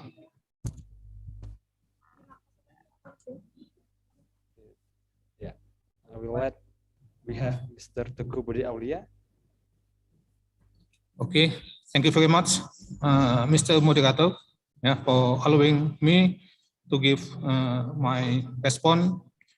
First of all, I would like to address our greetings, for both of you, Professor Ahmad Kamil Arsyad and Professor Frandin. This is a very interesting and remarkable presentation from both of you, and especially to Mr. Frandin, Professor Frandin. Mr. Frandin is my old friend, during my study at the University of Leipzig in Germany. Hallo Frank, wir sehen uns wieder online. Ich möchte gerne nach Aceh einladen. Also beste Grüße von Banda Aceh, Indonesia. Okay, thank you very much for accepting our invitation. As remarkable keynote speakers. For this session. So I have one question. So my question I address to Mr. Frandin. Mr. Professor Frandin. So you have explained about the use of the non-OPC, non-OPC concrete. It means that you use the geopolymer, or biomass ash, and also red mud, for example, diatomaceous earth, to produce concrete without using cement. And as we know that at the cement production, cement is not environmental friendly materials, because during its production at the factory, so it releases also the CO, CO and CO2, to the atmosphere. It can yield of the greenhouse effect, global warming. So according to your explanation, you have do some research, in using this non-OPC cement. So with this result, with this research, you can also test about the mechanical properties, and also the durability properties, for this non-OPC cement, in producing concrete. So my question is, if we combine, OPC and non-OPC binding materials,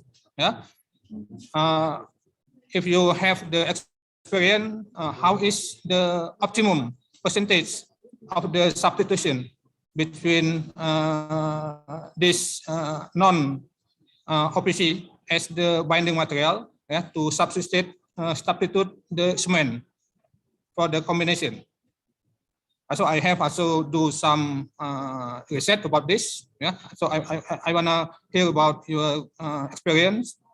Thank you very much, Mr. Frandin.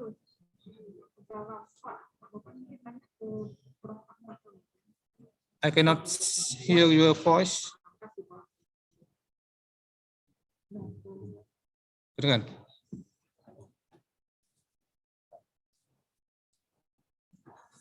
Masih mute.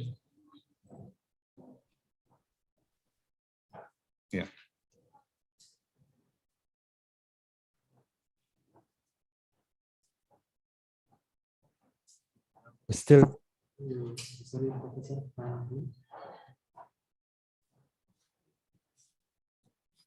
Can't hear you. I'm sorry, Professor Franklin. No. Is it better now? Still can't hear. Yes, perfect. Oh, okay, very good, very good. So it's a long line between Germany and Banda Aceh. So maybe there something disappeared. A very interesting question. Honestly speaking, we did not look into the combination of both material. So we looked particular in the whole replacement or in the whole substitution of the cement. I think it's also not necessary to combine both. That means a traditional OPC and an alkaline activated material or a geopolymer, because if we have some different reaction mechanisms, they influence themselves. They are influenced among each other, and we had no experience in this sense that we have this combination. So our research mainly was on a total replacement of OPC in order to reduce the whole CO2 emissions coming from the cement production as a contribution for this. However, we have to keep in mind that the production of the alkaline activators, they are also very energy consuming. So for the production of the hydroxides, of the silicates, of the water class, for example, there is also some high energy demand, leading, by taking into account fossil resources, to a CO2 emission in the atmosphere. But it's even less and very, very much reduced compared to the OPC released CO2 emission from the production of the cement. So I would prefer, personally, that we don't mix up an OPC with an alkaline activated material. In terms of economics, in terms of environmental issues, but mainly from a technical point of view. Does this answer your question? Good.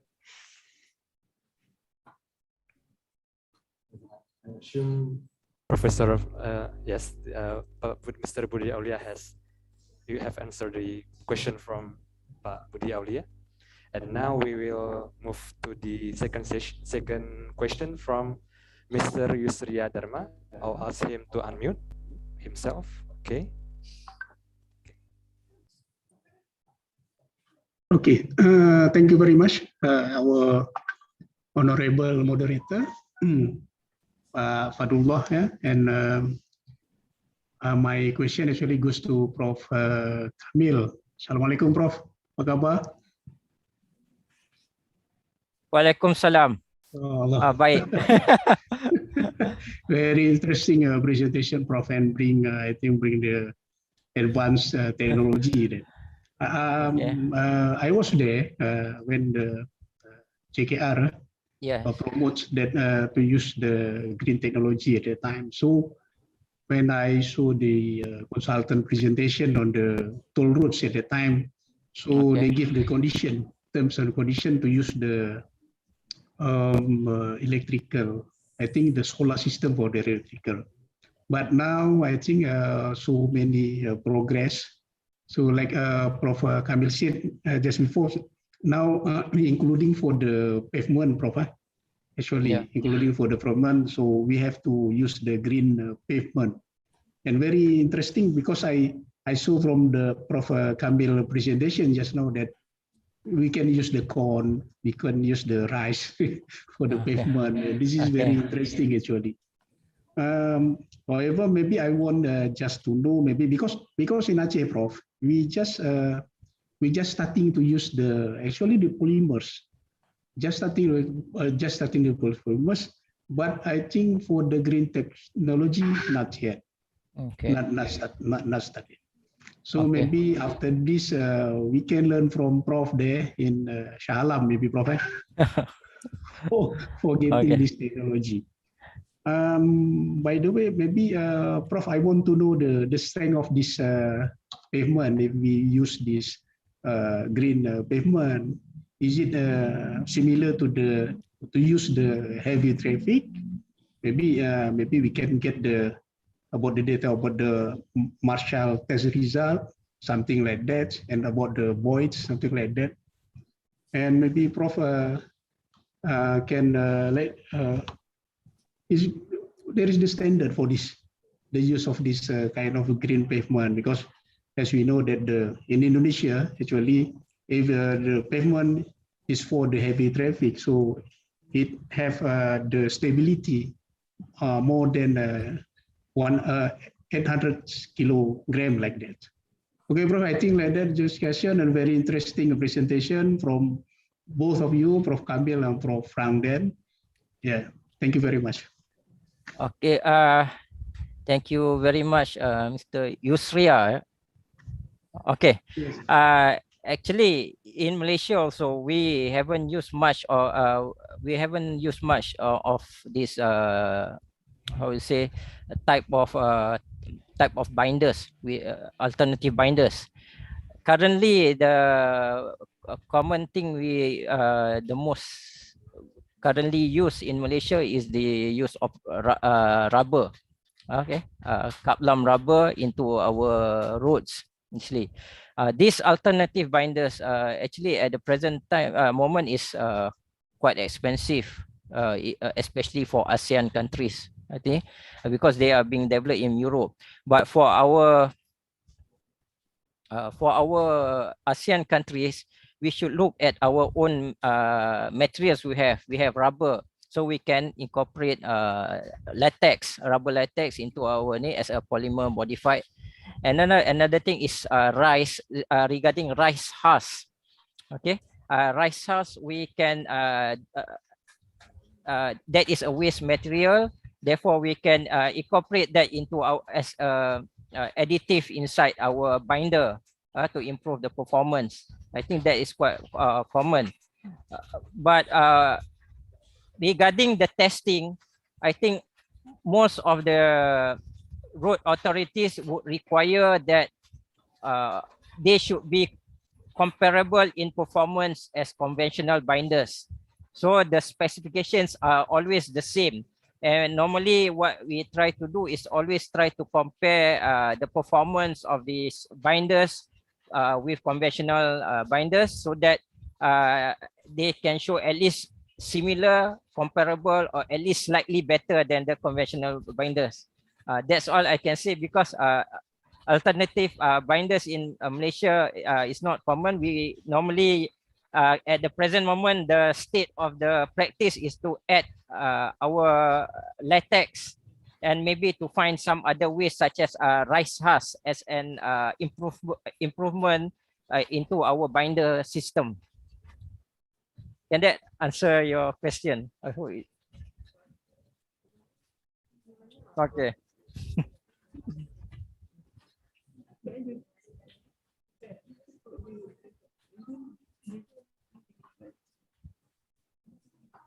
All right, Professor, we do have more questions, but I'm afraid it's 3 o'clock now.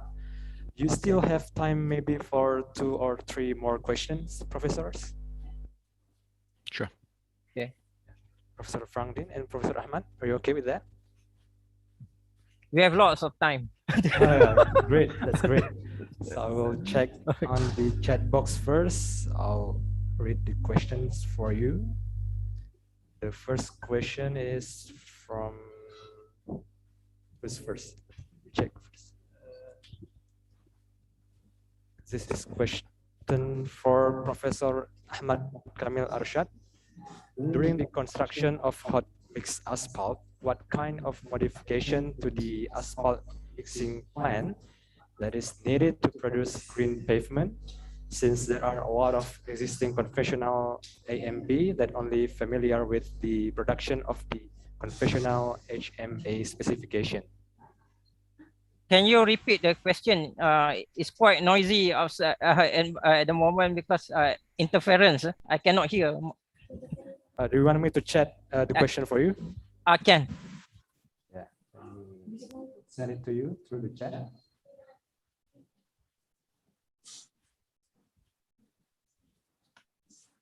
Can you see the question? Okay, yes. What kind of modification to the asphalt is needed to produce green pavement?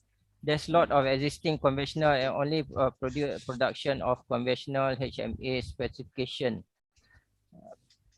Okay. It depends on the type of what they say modifier,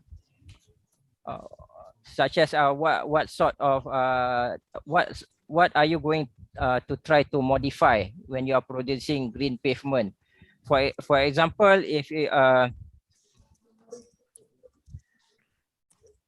you are adding latex into the bitumen, so there must be it needs to be modified a bit so that the input of latex into the bitumen must be modified. Okay. How you want to do depends on the type of latex, whether it's liquid or in Malaysia it's cut lump. So if cut lump, it's being just cut into small pieces and added, so it won't require much modification. However, if you use liquid, then you have to modify maybe the piping system. So it all depends on what sort of modification you need to you want to do when you try to produce green pavement. Green pavement is a generic item. For example, if you want to reuse the wrap, maybe you need extra dryer for the wrap to be dried first before they are being mixed with other aggregates. So there normally is some modification that requires to be made to the equipment before you are producing this sort of asphalt mix. I think that is my answer. Yeah. Okay. And the next question is from Professor Frank Dean. How do you see, maybe it's out of the topic a little bit, how do you see the acceptance from the construction sector on the alternative binder and concrete? Do you think they highly welcome them? Because we know there are a lot of parties with conflicting interests in this sector. With the COP26 meeting coming in, how do you see the trend in developing countries? For instance, we see that Green Party is gaining momentum in many countries, such as in Germany, Bundestag. Can the conservative and progressive political spectrum reach consensus on sustainable building construction agenda? I'm totally convinced that this present momentum also we have in the political environment leads to a rethinking also in the construction industry. There is a lot of research going on. There is a lot of convincing discussion going on, but the main hindrance so far, it's not an issue of acceptance. It is an issue of standardization. This has also a legal point of view. As far as we don't have any standards which can be applied, people will not use it, even though they are good in performance, even they are good in costs, even they have some very positive arguments. People only from and that means the industry, from a legal point of view, will not use these alternative binders as we don't have standards. And that's the issue, for example, in Europe, that we're presently working intensively on the standardization of these products, that people can use them. And then also this hindrance will be overwhelmed, and the potential of use these materials will increase, and I believe dramatically increase in the future, because there are some countries in Europe, also in Germany, where the cement industry draw a kind of a roadmap how to get the industry climate neutral in the next 20 to 25 years. And this is a debate. This debate can't be stopped anymore. That's clear to me. And as soon as we get in the standardization progress, that we have a generalized condition and a generalized type of thinking how we can introduce these materials, this is presently the major drawback what we have.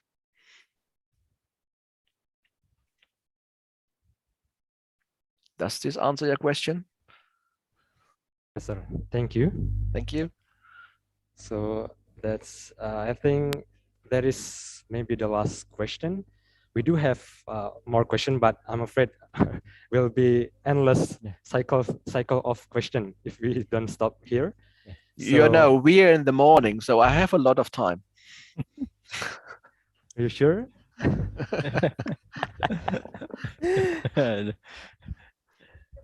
Maybe.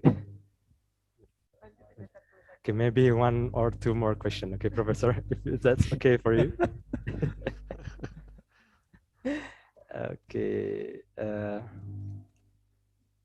Let me check through the for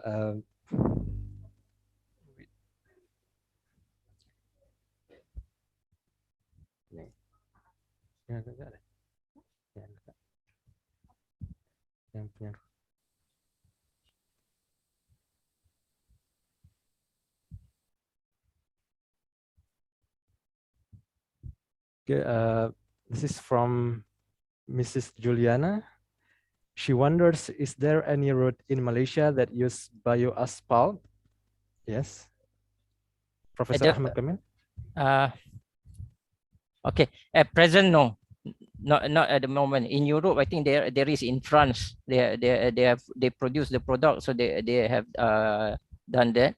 But in Malaysia, no. We only use we incorporate natural rubber latex in form of kaplam rubber into our roads right now. So that is ongoing thing presently for our roads. A lot of our roads have been using rubber in the recent years. I think the last 3-4 years we have incorporated kaplam rubber into our roads. So what do you think is the main obstacle from preventing the bioasphalt being implemented in Malaysia? Because you know, we developing countries, we Malaysia and Indonesia alike, do have a lot of abundance of the bioasphalt thing. Even, I mean, the bio thing that can make up the bioasphalt. What do you think prevent them from implementing it? I think although there is research being done on bioasphalt in Malaysia, but commercializing it is another thing. It's not being commercialized. So far, only the major oil companies are commercializing this bioasphalt as replacement for the asphalt in the future. So mostly these are mostly from Europe and United States and also Australia. But in Asia, there's not much being done on bioasphalt at the present moment. Okay, it's not being produced commercially. So we are looking only at our raw materials such as I told you earlier, rubber in form of latex or kaplam rubber that is to be incorporated in the binder or bitumen.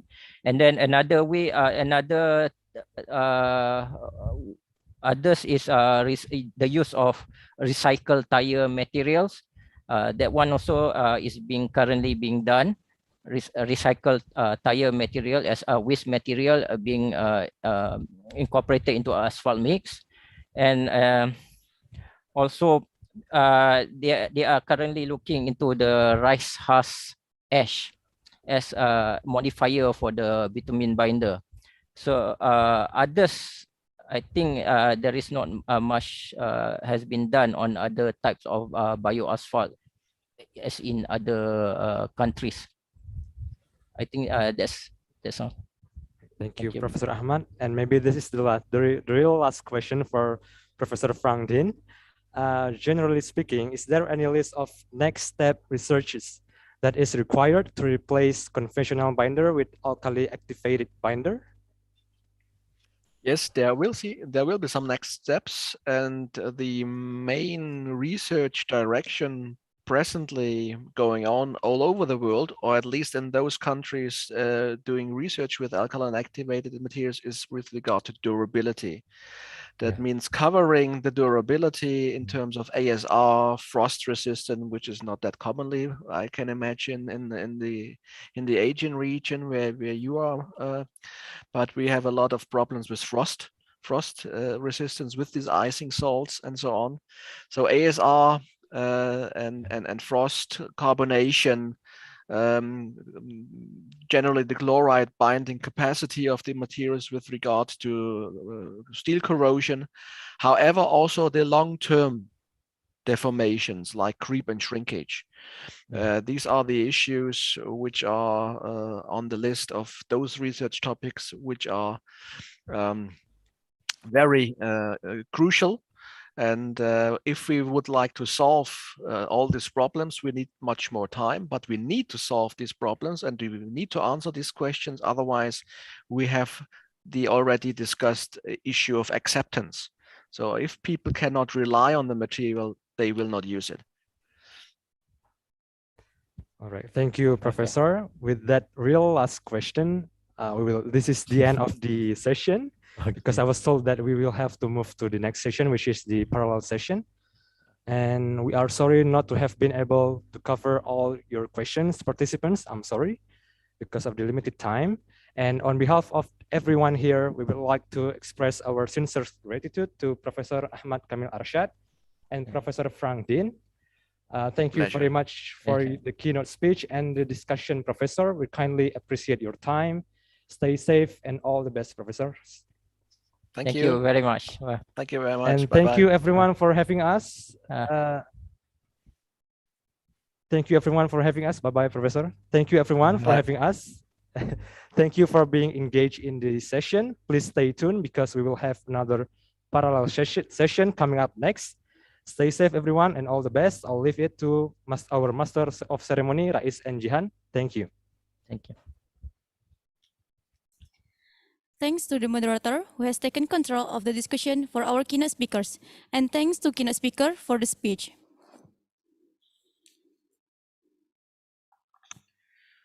For the next session, for the attendees, we are having a break now until 3:30 p.m. and followed by the third parallel session. For parallel session, will be shared in some pre-out rooms. Please see your book of program to know about session's location. Thank you. Have you heard this story about a beautiful place? A place that makes you feel restful.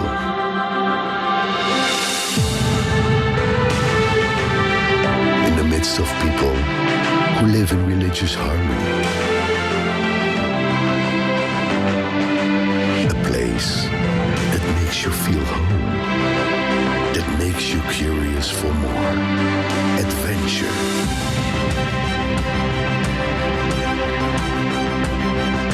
Start your journey. Travel to the place where the story unfolds.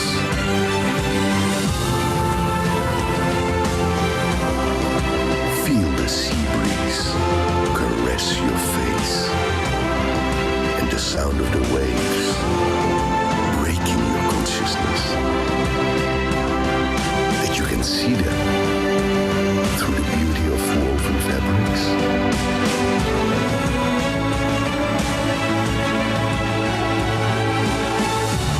Or smell them through the scent of coffee that wafts in the air.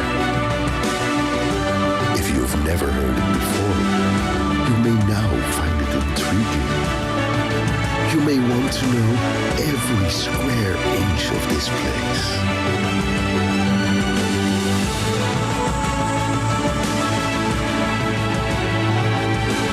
From the beauty of its land to the depths of its seas.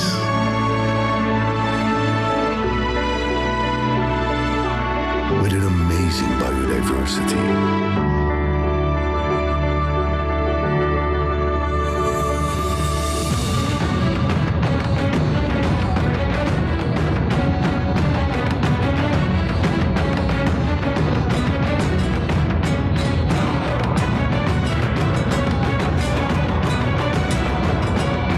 Perhaps you've heard this story traditions so diverse.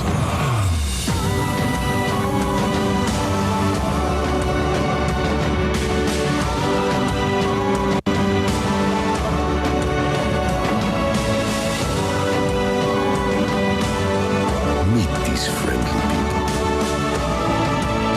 who will welcome you with warmth.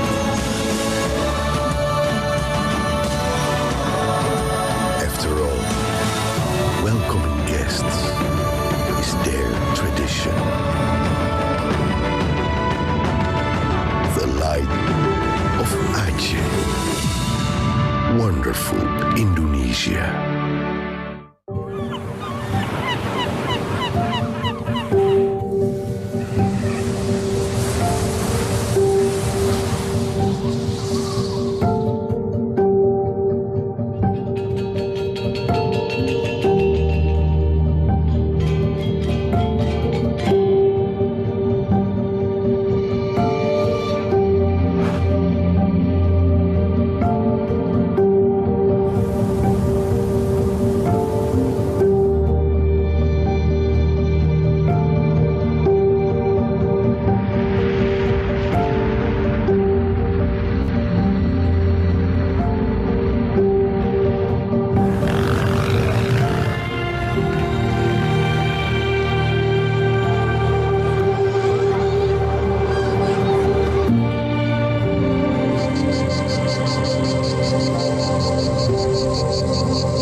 Have you heard this story?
Ladies and gentlemen, for the next session, we have the third parallel session. For third parallel session, will be shared in some breakout rooms. Please see your book of program to know about session location. Thank you.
tanah air, ku tidak lupakan, kan terkenang selama hidupku. Biarpun saya pergi jauh, tidak akan hilang dari kalbu. Tanahku yang ku cintai,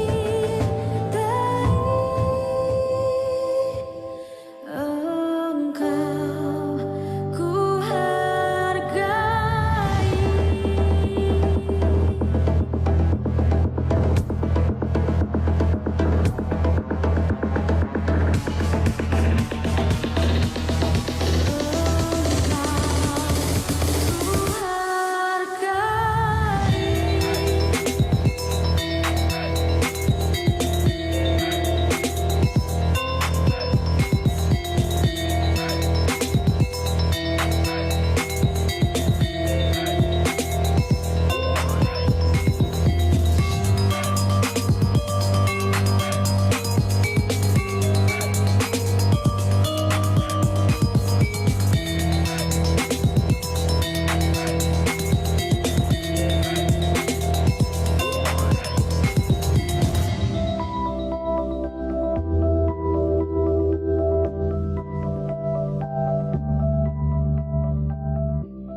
Tanah air, ku tidak lupakan,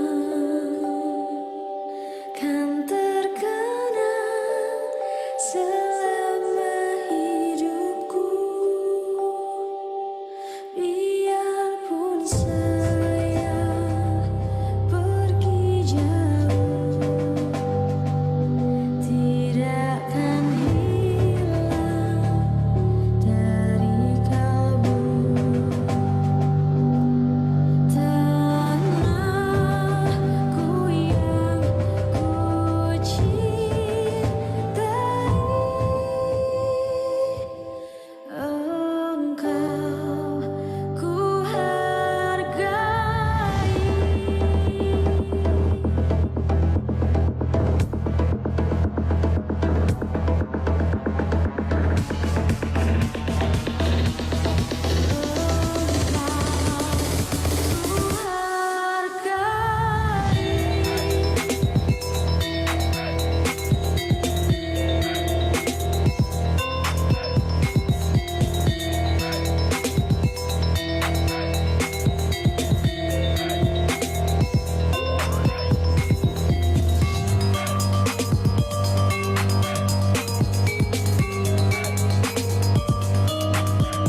tanah air, ku tidak kulupakan,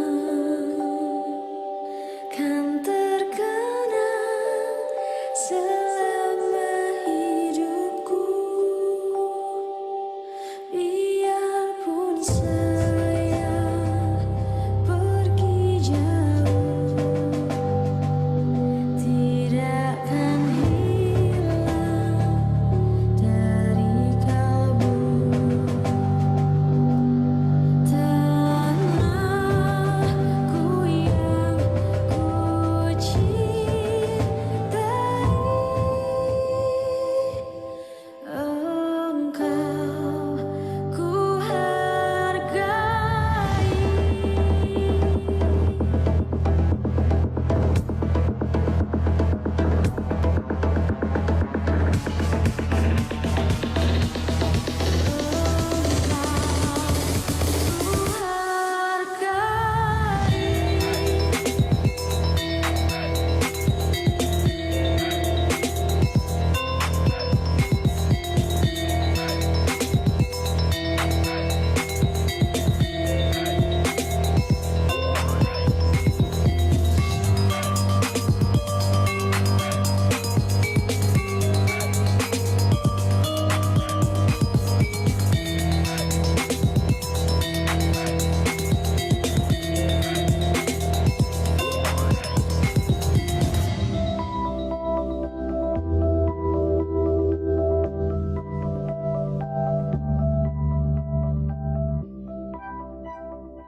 Tanah air, ku tidak kulupakan, kan terkenang selama hidupku.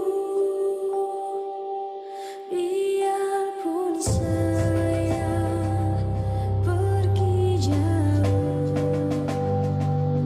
tidak akan hilang dari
tanah air, ku tidak kulupakan,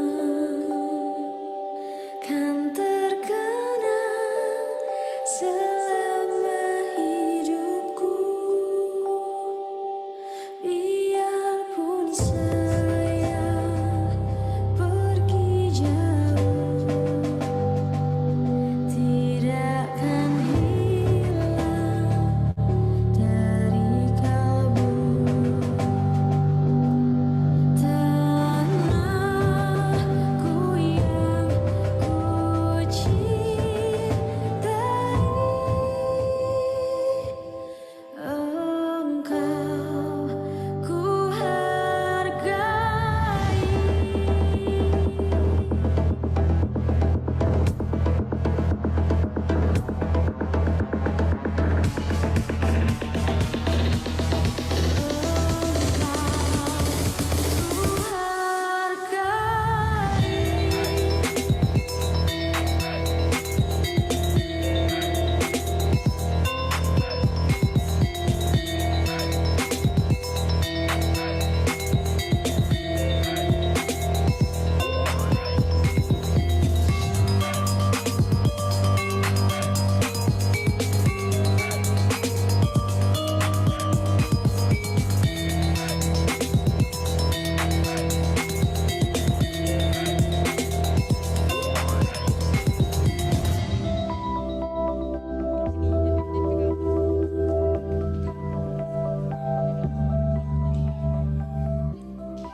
Ladies and gentlemen, as we finish our agenda today, let me inform you for our upcoming tomorrow agenda.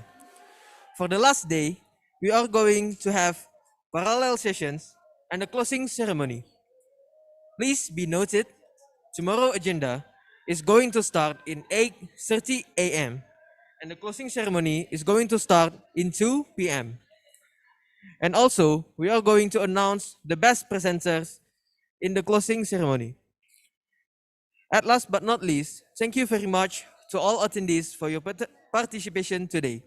Wassalamualaikum warahmatullahi wabarakatuh.